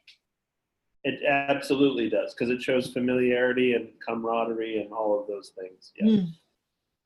Because when you're on a small crew like that, and literally on, yes, the ferries are big, but not in terms of the operating cabin. Exactly.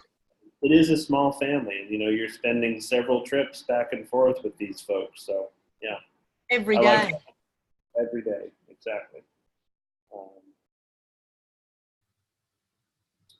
On page 34, at the top, you could, if you wanted, comment somehow that the randomness, meaning those random searches that we know about, are commonplace on the Staten Island Ferry, because they are. And we talked about that before in the feature. What if every so often they pull over a passenger and perform a regular random search? So just reworded it would regular be enough to give you that feeling, or not really? Or do you think I should have a passenger saying, come on, Bill, you pulled me up yesterday. Nick has, or pull up, another person's name. So-and-so hasn't been pulled, points to his mate, he hasn't been pulled up all year, and just let the passengers show it in the dialogue? Yeah, because I can honestly say, having been someone who used the ferry for a full year every single day almost, that I almost never got that random search, but when I did, it was really annoying. And if it would have happened 2 days in a row, I could see myself going, you guys got me yesterday, because it is totally random and blind, at least it's supposed to be. So yeah, just having someone get irritated saying, you got me yesterday, it's random, my friend, standard And issue. that gives me two more suspects, which is always good. Yes. Yeah. So because that was why I chucked in my random guy jumping on at the last minute. So this gives another two that, hang on, I remember, and it's something that can be fed in to the investigation. Yes. This guy complained. Yes. And, I could see in the casting, if it was me doing it, I would cast someone who maybe looks, shall we say, non-Caucasian, which then puts a different light on it too, just visually. Anyway, I don't think you need to write that in. That was why I put a swarthy looking man jumping on the game. Exactly that. I can't do that again, but I can pick some. I might even make him black just for a bit of diversity. Yeah, because it's another just interesting thing, that you're a seed, potentially, which is cool.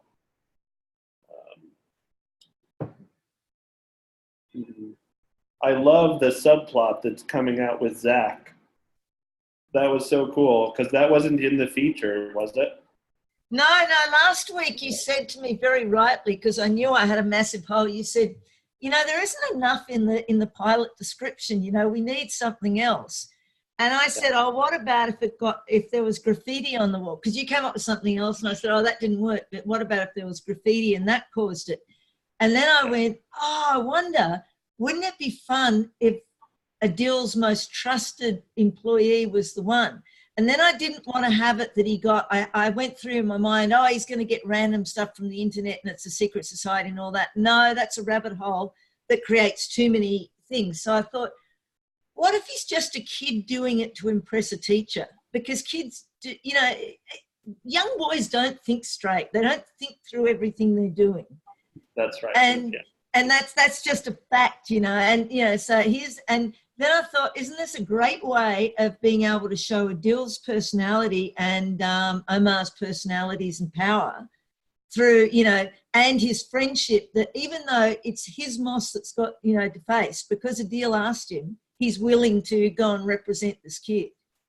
And so I just really enjoyed, you know, putting this whole, and that then gives another thread that's going through, you know, that, you know, because in 8 hours, there's got to be more than what was in 2 hours. Yeah, no, it's absolutely brilliant, and it fits. I think is even the best part of it. Like, I totally get who Zach is. I get their relationship. You establish it very simply and yet powerfully, and it really does showcase all of the characters, but especially you know, our two adult you know, Muslim men. Yeah.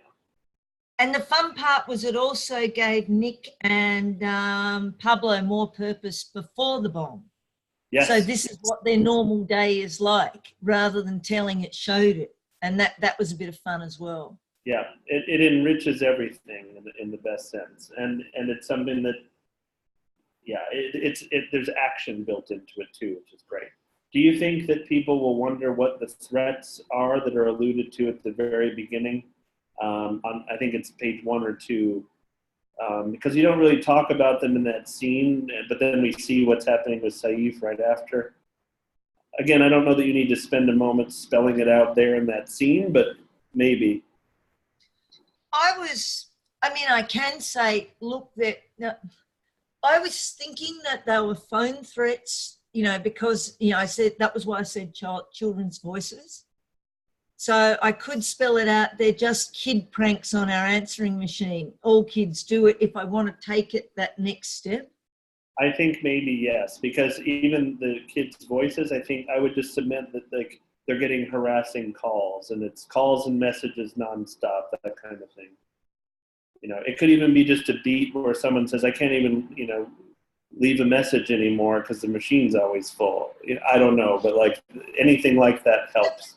2020, and nobody has a full machine anymore. That's true, but yeah. Well, actually, no, that I know someone in London who I can't leave a message for him, and I needed to, and I end up having to text him every time because he never, you know, his mailbox is always full, which is really I agree. But Adele's the sort of person who would, to me, would clean down the mailbox every hour, you know. Yes. It just doesn't fit his personality for that, but it could be, look, they're just kids. It's not an issue. I didn't mean, I could even take it, I didn't mean for you to hear them yesterday. So, yeah, I like that. And that, because I think he's been covering up because he wants peace in his community. Yes. Yes, and it's only going to be something really extreme that he would ever bring in, you know, the police, or because he wants to keep it all handled, if he even sees it as an issue to handle. You're absolutely right. And he comes from Pakistan, and he left Pakistan in about 1999, 2000. So he knows how bad police can be. You know, he's got, there's a fear that is innate to where he grew up and who he is. 1,000%. And he doesn't see them as his friend. Do you know, and you know, maybe you don't, but was that before or after the Bhutto assassination?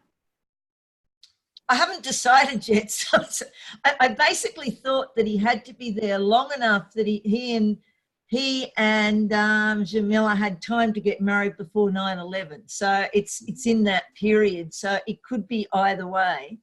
But that was in my head. That's the time frame, and let me think, he's about 46 or 48 now. So it's got, and he came in his early 20s, so it probably would be before if I play with it. You know, I want him to meet Jamila when she's in college, sort of thing. Yeah. And that they've got married. She's pretty much graduated college. 9/11 hits, and all the things she could have, would have, might have been suddenly come back to survival, keeping, you know, and emotional survival, and that involves keeping the shop and those sort of things, because that's keeping her parents' legacy. Right. Yeah. Well, I love that. And my other interesting thing I discovered in my research is moms typically work in shops. They have a second job, which is where I got the idea of that came from. Oh, interesting. I totally Dr. bought it, but I didn't know that. That's cool. Yeah. Dr. Google gave it to me, and I thought, oh, this is so cool. So this gives a way into why he would be working for her parents and why, you know, and something that's totally believable. Yep. No, that's great. I love it.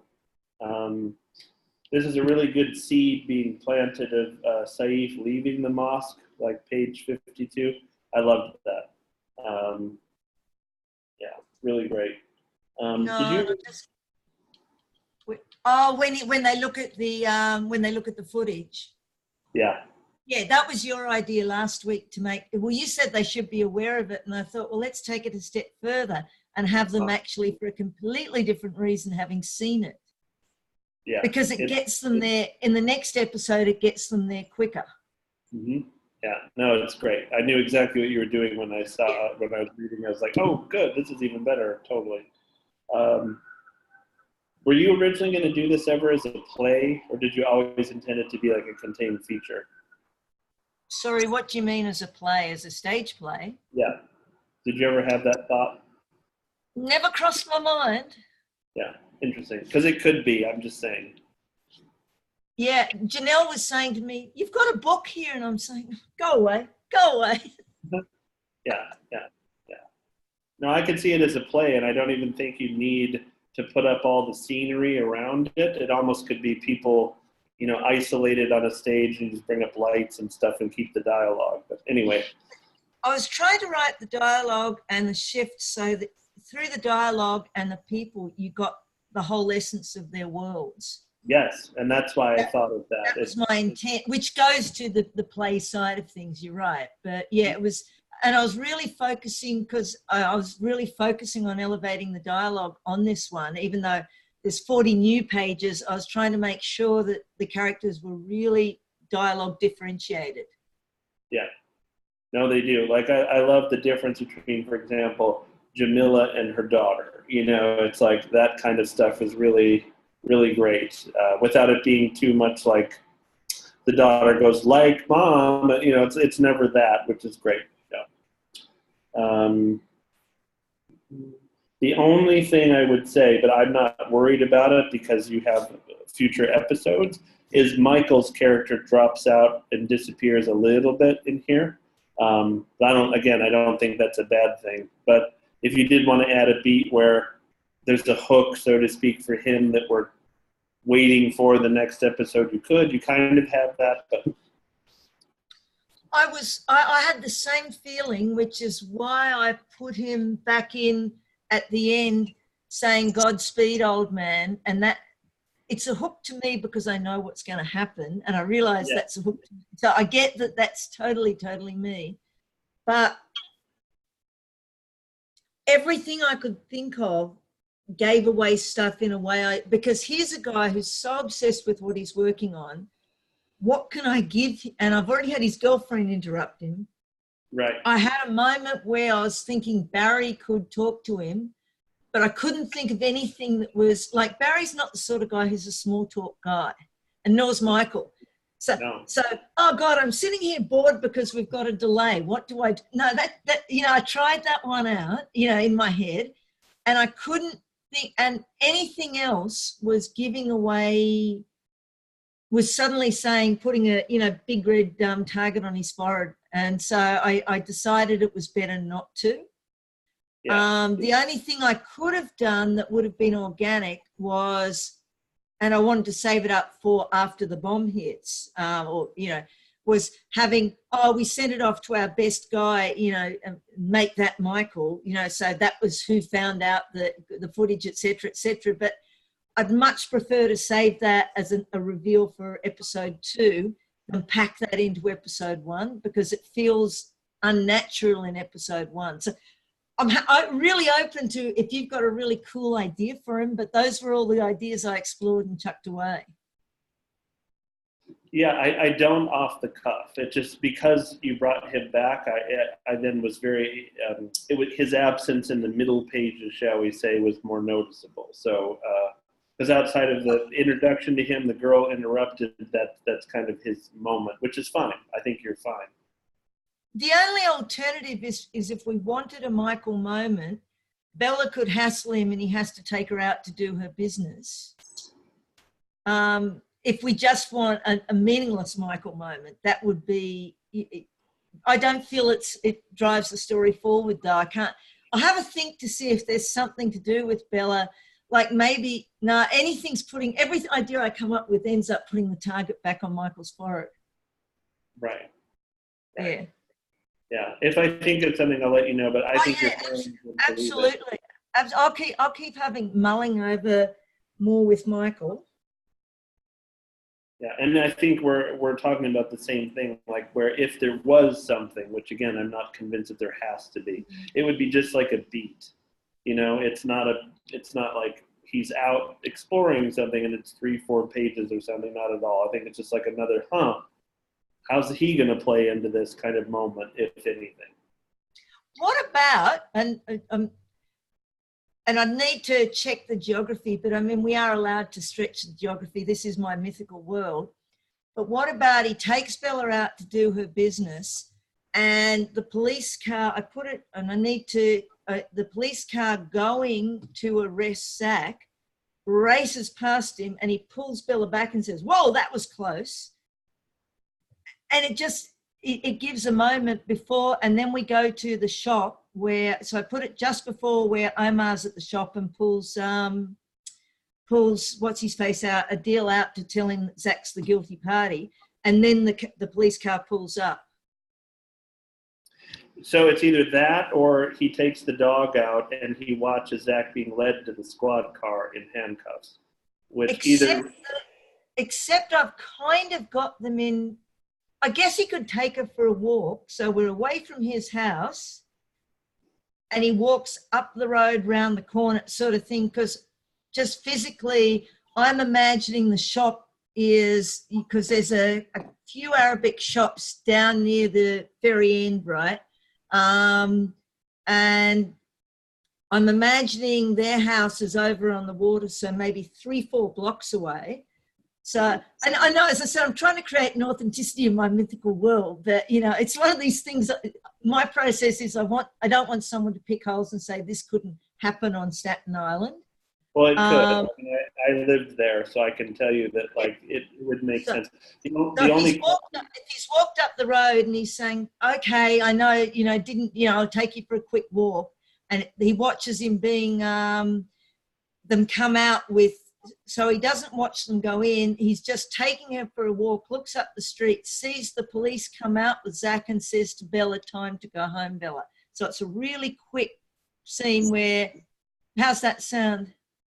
Yeah, I mean, that seems to make sense. And then looking back, we might wonder if, he knew anything about that. It plants just another potential. I'm planning that he will have set that up as well. My whole intent is his mastermindery knows no bounds. But how we find that out will take 2 or 3 seasons. Right. Yeah. No, I really like that. I also want to ask you if you liked the delay of the ferry because so that people are used to there being a delay. Did that work for you? Yes, because we were. That's what I figured. And I thought this also means because we've got 1 hour or whatever to play out over 8. Why aren't people panicking constantly? Because they're so damn used to things going wrong. It's just another Friday on the Hudson. Right. So usually if the ferry was delayed, which happened every now and then, it'd be like 5 or 10 minutes. They would kind of, similar to an airport delay where you're kind of circling before you go into dock. And, New Yorkers are on red alert in some way all the time, just like you are on the subway because of 9/11. And yet the delays happen often enough where people don't panic. Yeah. So and I think having set up a delay before they took off, when they get another delay, it's almost they're lulled into a false sense of security. And then as it takes longer and longer, the panic starts to build and they start connecting. Hang on, we already had 1 delay. Hang on, are these connected? And so it gives a lot of action that can be written in later, was what I was hoping you'd see from what was in the pilot. Yeah, no, I think you're right on point with that. Because again, having experienced it, I didn't balk at all at that because it happens. Perfect. Yeah, those ferries are super timely. But 5 minutes here and there is common. When it stretches beyond that, but then they make that announcement, which is going to happen. I think people would buy that too. They might think it's weird, but they'll go back to their business for a beat. And then, like you said, when it stretches more, that's when you're going to have like, wait a minute. And that gives all the opportunity for the panic to play out over time and introduce other things and all of that, which in a movie you don't have the time to do. Well, another thing when the ferry gets going for you to play with, which I'm sure that you will do, especially now in the series versus the feature, is the gunboat that runs alongside the ferry. If they're going to have an actual bomb threat, I could see the gunboat being called away because they're not going to want to,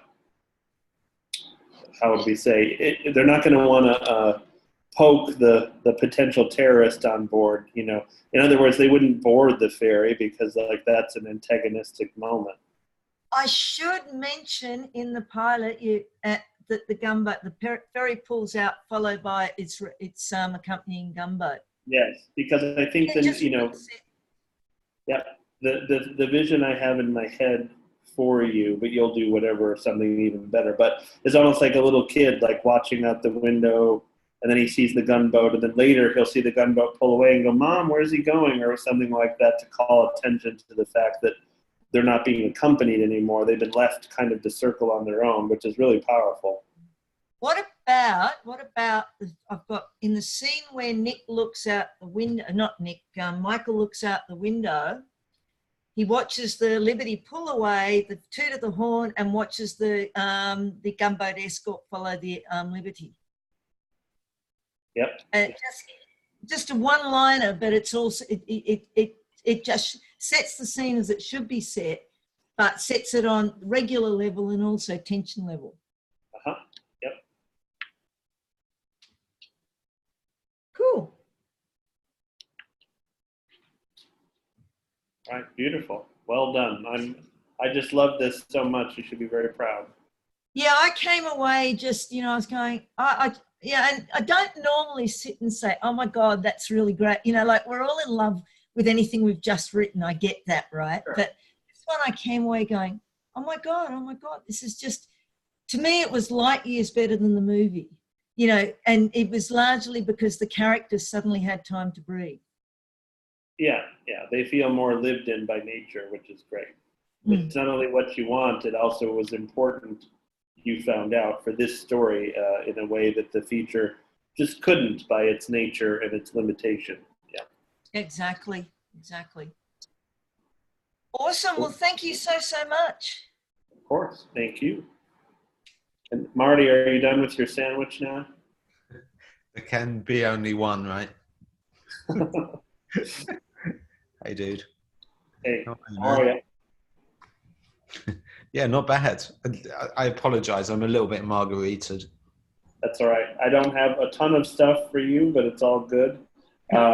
Starting with the verse that you wrote for her to sing, phenomenal. So well done. Thanks, dude. I was like, oh shit, this just sucks royally. Not at all. Not at all. I thought it works really well. If I had a piano, I would have come up with like a theme or something and sent it to you, but I don't. So that was very sweet of you to say anyway, man. Yeah. No, it was great because I knew roughly the text, and then I was like, look what he did with it. It's amazing. I'm just really enjoying writing it, dude. Clearly. Yeah, that's clear. That's fine. Yeah, it's like it's writing about the world I'm living in, weirdly, even though it's completely fantastical. But it feels very close to home. It's really weird. Well, maybe you're dating someone like Scylla. I don't know. I don't want to know. I'm just kidding. Dude. No, that's the ex-wife. There we go. I don't mean that. That's completely unfair. It's a good joke, though. Sorry, Lou. That's bullshit. It's the margarita talking. Exactly. How you been anyway, man? How's your week? It was a lot. There's a lot that happened this week. Nothing bad, but it's like I look forward You're to producing. How many productions are you juggling? We have probably 4 features that could end up in legitimate pre-production this year. So every day is kind of like not an emergency, that's the wrong word, but something intense, big bit of information about one of them. Like, oh, this is happening and this is moving, or this piece isn't happening now, or whatever. So you're constantly like, I just don't know how you find the time to do, top tier. Really appreciate it, man. Well, I think you know what it is like I had someone say this to me about myself yesterday. They said, "You're just all in, aren't you, in terms of the business?" And I said, "Yeah, I made that choice many years ago where I said, if I'm going to do this, this is it.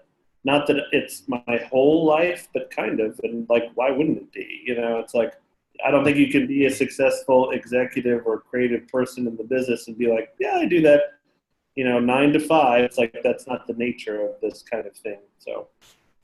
Well, it's like tonight, I went to this thing, which was this little restaurant. It's a Mexican place in Penzance, and it was their last night. They're closing down, but they're a cool little outfit. And I was thinking, might be some people I know there, and I might be at. And this person I really wanted to be there, she was there, which is this, player locally in terms of the film industry. And it was like, but it's what you're saying, man. We're always working, even when we're not. Yeah. It wasn't just going for a drink. It was like being aware that, yeah, exactly. Yeah. So the overall kind of big note I have for you for like next week and to solidify is I think we need to have a better setup or explanation of how the Molly is used to affect Scylla. You state it, which is great. You already have that, but then it's kind of like, for lack of a better word, what are the rules to that? It's like. I'm so averse to exposition, but I hear you. Yeah. I try, for obvious reasons. It's like, how would you go about, what would you suggest, dude? You got any ideas? I mean, I hear you completely. Sure. The good news is with the setup overall is you have a group of people that have never heard of this mythology and this story or anything before. And then you have at least one person, probably 2 or 3 if you count like Teddy, Lady Persephone as well, who are really in the know about it. So you have an opportunity for someone to go, well, what does it do? Or, well, what is that? So it's kind of a natural bit of exposition versus like, and now we're going to talk about this and what it does, which you of course don't want. Yeah. Partly we see the effects of it, which is fine, but it's just, I think it's like fine tuning what that means. Does it distract Scylla for a moment? Does it last, like it drives her away for hours? It's like just figuring out kind of that for yourself. No, dude, I totally hear you. I mean, it's such a key. So there was another point of exposition, which is which I've started writing this week's already, but I haven't got very far. I've written like another 5 pages or so. Great. But yeah, I've started. I tried to be a SWAT this week, but I haven't got very far. Anyway, which is the Cornwallis curse, and why and so there's this scene which is ultimately why is Scylla? Why were they able to even? Why was the shaman able to summon her? What's the deal with Scylla? And I thought that kind of, and so I've dealt with that, and I could deal with the Molly at the same time. It could be just the scene that deals with the exposition. Anyway, I'll have a think about it. And now it's time for Basil exposition. Exactly. We could even have like graphic come up that says expedition. Yeah. Dude, I always love that about Austin Powers. There's so many great. Knowing the monologue is one of my favorites. Yeah. No, totally. I'm a kid. That was really terrifying, the way that you wrote the scene where Scylla's hunting Lena. I just love it. That was really great. It was terrifying even to read because my imagination made it whatever it was in my mind. So well done. And you're establishing, which I liked because it didn't require exposition. So sunlight then wounds Scylla, like she can only be out in fog and darkness, right? Yeah, that's Cool. definitely. Yeah, I mean, so yeah, you know, that's it, so it's all leading obviously to the final act, and it becomes in the last few pages I've written that those things are becoming a little bit clearer. You know, it's like Cool. yeah, the exposition is there, the rules, but maybe the Molly. You mentioned it before, dude. I don't know, probably in the when we last met ages ago, about them explaining Molly and what its role is. So yeah, because like as we know with any kind of, shall we say, mythology or whatever, like here, you know, I wear this. It's a pendant, right? But like I don't wear it to protect me from things, and yet that's its origin or what it's supposed to do. I have my own like reason that I have. What you're wearing? It's one of the keys of Solomon. It's like the pinnacle of 10. I can get you the exact name of it. It's very cool, and it's kind of heavy, and I like it. Like I can feel it. It reminds me every day. But did someone buy it for you, or is that how it should be given? It should be given to you, or did you buy it yourself? No, I bought it myself, but I was told to get it by someone that I trusted very much, who had done some like work with me and said, you know, you should have this as a symbol for yourself. And I love symbols anyway. I know you do also. So I was like, no brainer. I'll go find one and buy it. And I found a place, and yeah, it was great. But in other words, I bring that up to say, if the Molly is a symbol of you wear that and Scylla won't touch you, that's fine. But does it really work? And that's more the thing to hone in on. Is it a symbol? Because it could be funny too, where like, you know, someone covers himself in these Molly and Scylla just eats them. You know, I don't know, but it's up to you to kind of play with how you want to work that in. No, it's kind of her kryptonite. Yes, that's what I thought. So just fine tune how that operates is all. It doesn't necessarily have to be exposition. It could all be That's shown. a good way of thinking about it, is in terms of how they deal with it in Superman, the kind of kryptonite thing. Right. Because we're not ever, I don't think there's a exposition. We just know because it's a different color than the other crystals that they use on Krypton, and that we see the effects of it immediately. So does nobody except for Lady Persephone know where the cave is? Like, wouldn't they think to look for Lena there? Or don't you want to lead anybody to it? Is the island big enough that that's kind of a secret? Yeah, so there's, and again, there's parts of the island that they haven't come across the rest of them, apart from, you know, Lord Teddy, Persephone, right, and Lena, who, you know, is kind of drawn to it.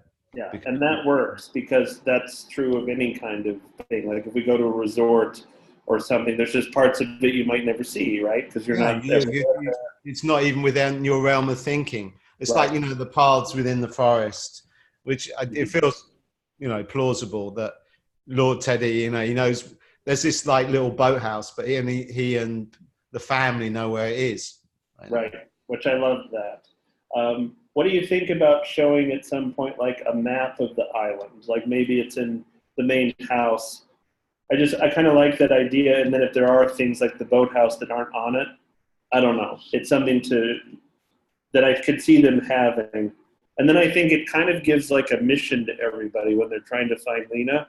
And it's a natural way for you to say, okay, you guys go to this corridor, you guys take this area, and the audience. You think I should string that out a little bit rather than just having her turn up? Yeah, I like that they're either about to go search for her and then she shows up, which is interesting, or maybe they try and like they can't find her and then they come back and she's just there at the house, like she's been there the whole time. Whatever you want to do, you have the setup for either. Yeah, so, you know, obviously it was like we talked a bit about it, about building up to the, you know, the final act, and yes, like how was I going to make that work? But so I thought, well, you know, what is it?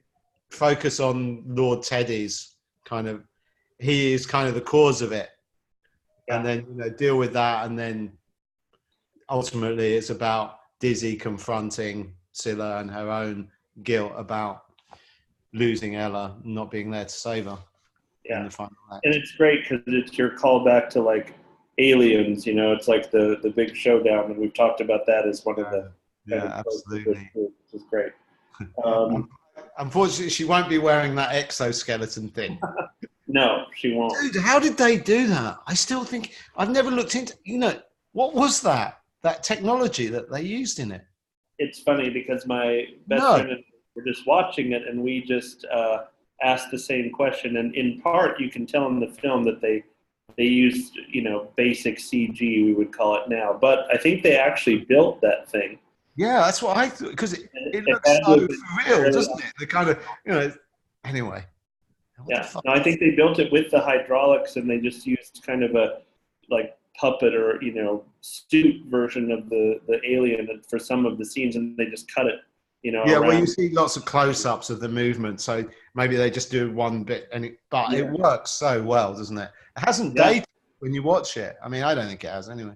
Hasn't aged a bit, and that was 1986. It's crazy. Yeah, brilliant. Uh, Same with the first one. I mean, it looks like you're looking at that time of an interpretation of the future, but it still works so well. The fact they're smoking and shit like that. I just Yeah. love it. No, the 79 one, yeah, the original.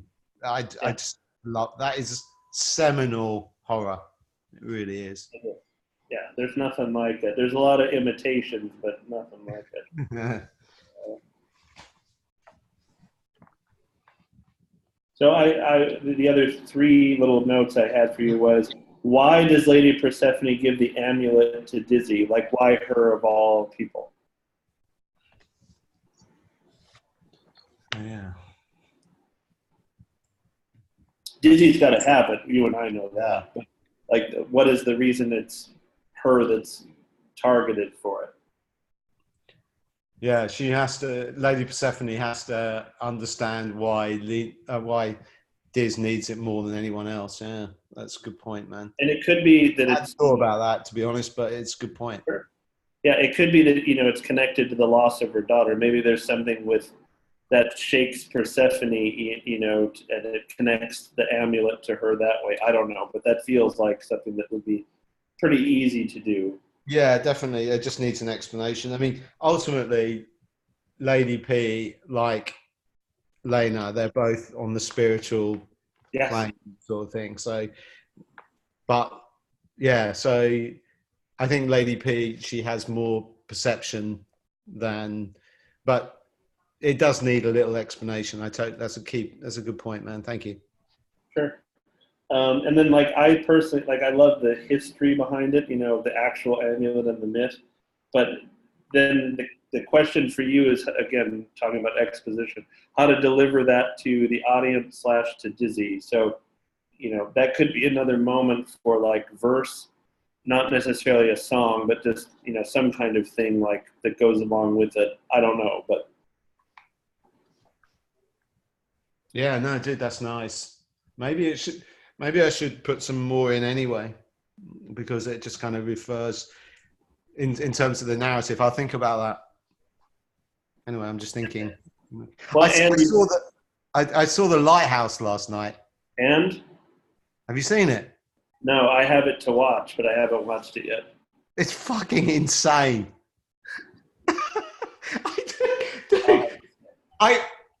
There's nothing like it. I mean, I didn't think it was quite as good as The Witch but it was so fucked up. That's awesome. What am I watching? Man, I'm still slightly disturbed by it. It was good. Well, it was. I will watch it between now and next week, and I will report on it. So make sure that you ask. Dude, there's some of the way they communicate with all, there's so many literary references in it, Moby Dick and Greek mythology. It's like the Promethean legend. It's so rich in dialogue, and it's a little bit overblown, but it still works. It's Sure. The way there's this cursing element to it, and they're cussing and cursing. Oh my God, it was just, and there's like, the force of nature and the wild. It was so out there. I mean, Good. it was proper filmmaking. It was.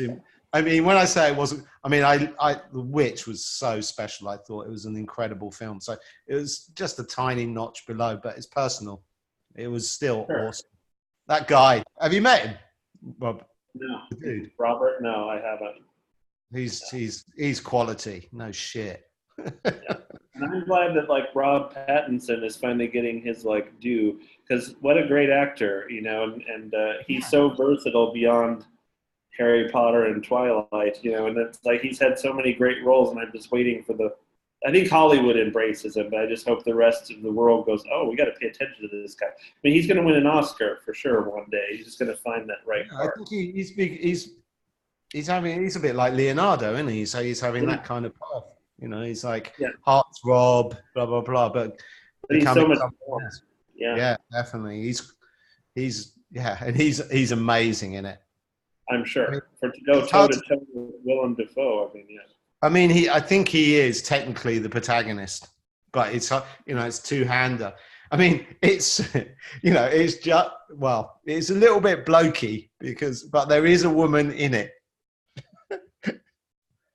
Yeah. Anyway, yeah, I'll see it. I'll report back. We'll compare thoughts. Sorry I digress, but it was God. No, I'm glad you mentioned. I like that, because then it gives me something to watch that's quality versus like, oh, let me check this out and go. Oh. Anyway, the last thing I would have for you, and again, it's sort of a rulesy thing, is just making sure that are they always safe if they're inside, and if there's a moment where they're not, why did it change? Well, the answer to that is they're not, because you see because she comes in the mist, so she's a spirit god, so she can go anywhere. But that's great to play with, that they think they're safe inside. Yeah. They're in a room where there's no windows, so she can't get in. It's like you can play with that. Well, there's this bit with, I don't really remember when Davy gets taken. Yeah. I mean, basically Harriet says to him, "Oh, you're safe," but he's not, because he comes and just eat, and she eats him. Yes, but that would have been almost borderline, because like the door is open and there's. Oh, I see what you mean. Yeah. So, I mean, all your points are basically about firming up the rules. So I hear you 100%, dude. Mm-hmm. Yep, because by this point, very clearly, you not only know the characters, but you know the setup, and you have all of that. So it's just fine-tuning some of these other elements, and like the Cornwall curse, which will come in now, and the family element, and then you'll be driving everything home to the big standoff between Dizzy and our favorite, multi-headed monster, which is great. So. Oh, the last thing I was going to tell you too, in terms of the mythic history and like adding in verse or song about that, I don't know what you might do with it, but you cleverly or subconsciously have the device that Dizzy was a former singer. So later that could really come into play. I'm just saying. So that's really nice. Yeah. That's yeah. She finds her. Oh, I wanted that to. She finds her voice at the end. I mean, it's like 1000%. But that might be a little hint of where or how to bring that in. Dude, that's brilliant. Thanks, man. Much appreciated as always.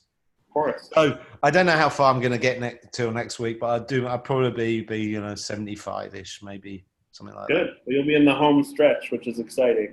Definitely. Dude, I wanted to ask you, are you doing the February incubator, or are you bailing? Yeah, it's not going to be on the weekend, because oh, really? I can't do it on the weekends, but I have, not in February, but yeah, it starts next Wednesday. It's in the evening Pacific time, so I think that's nightmarish for you, unfortunately. Shit. But I didn't do that on purpose to keep you out. It was just the only time I could. What time? Like 6 o'clock, 7 o'clock? Yeah, 6:30. Yeah, Pacific. It's like 2:30 in the morning. You have to wake yourself out of sleep and go, okay, here's my nun, and go back to bed. But yeah, Joey strong-armed me to doing it not really. He asked politely, but I couldn't on the weekend, so that was the best I could do. Yeah, no worries, man. That's just a pointless exercise for me. I just can't do. I can't do the middle of the night. It's just impossible. I would hope that you did it for your sake. Yeah. Julianne can do it. I don't know how. But anyway, Julian's a machine. yeah. Not even a real human being. You just will yourself into it being daytime. It's simple. Dude, thank you so much. Absolutely. Thank you, everybody, and we'll see you next week for, Bye. I can't believe it, but our fourth and final session of this one. So Oh, no. I will be crying. that's a lie, but none of us A believe little lie, just a little. you. Fair enough. You can have that. I appreciate it. Have a great week, everybody. Bye. Have a great weekend. Great Thanks, week, Justin. Justin. Bye, everybody.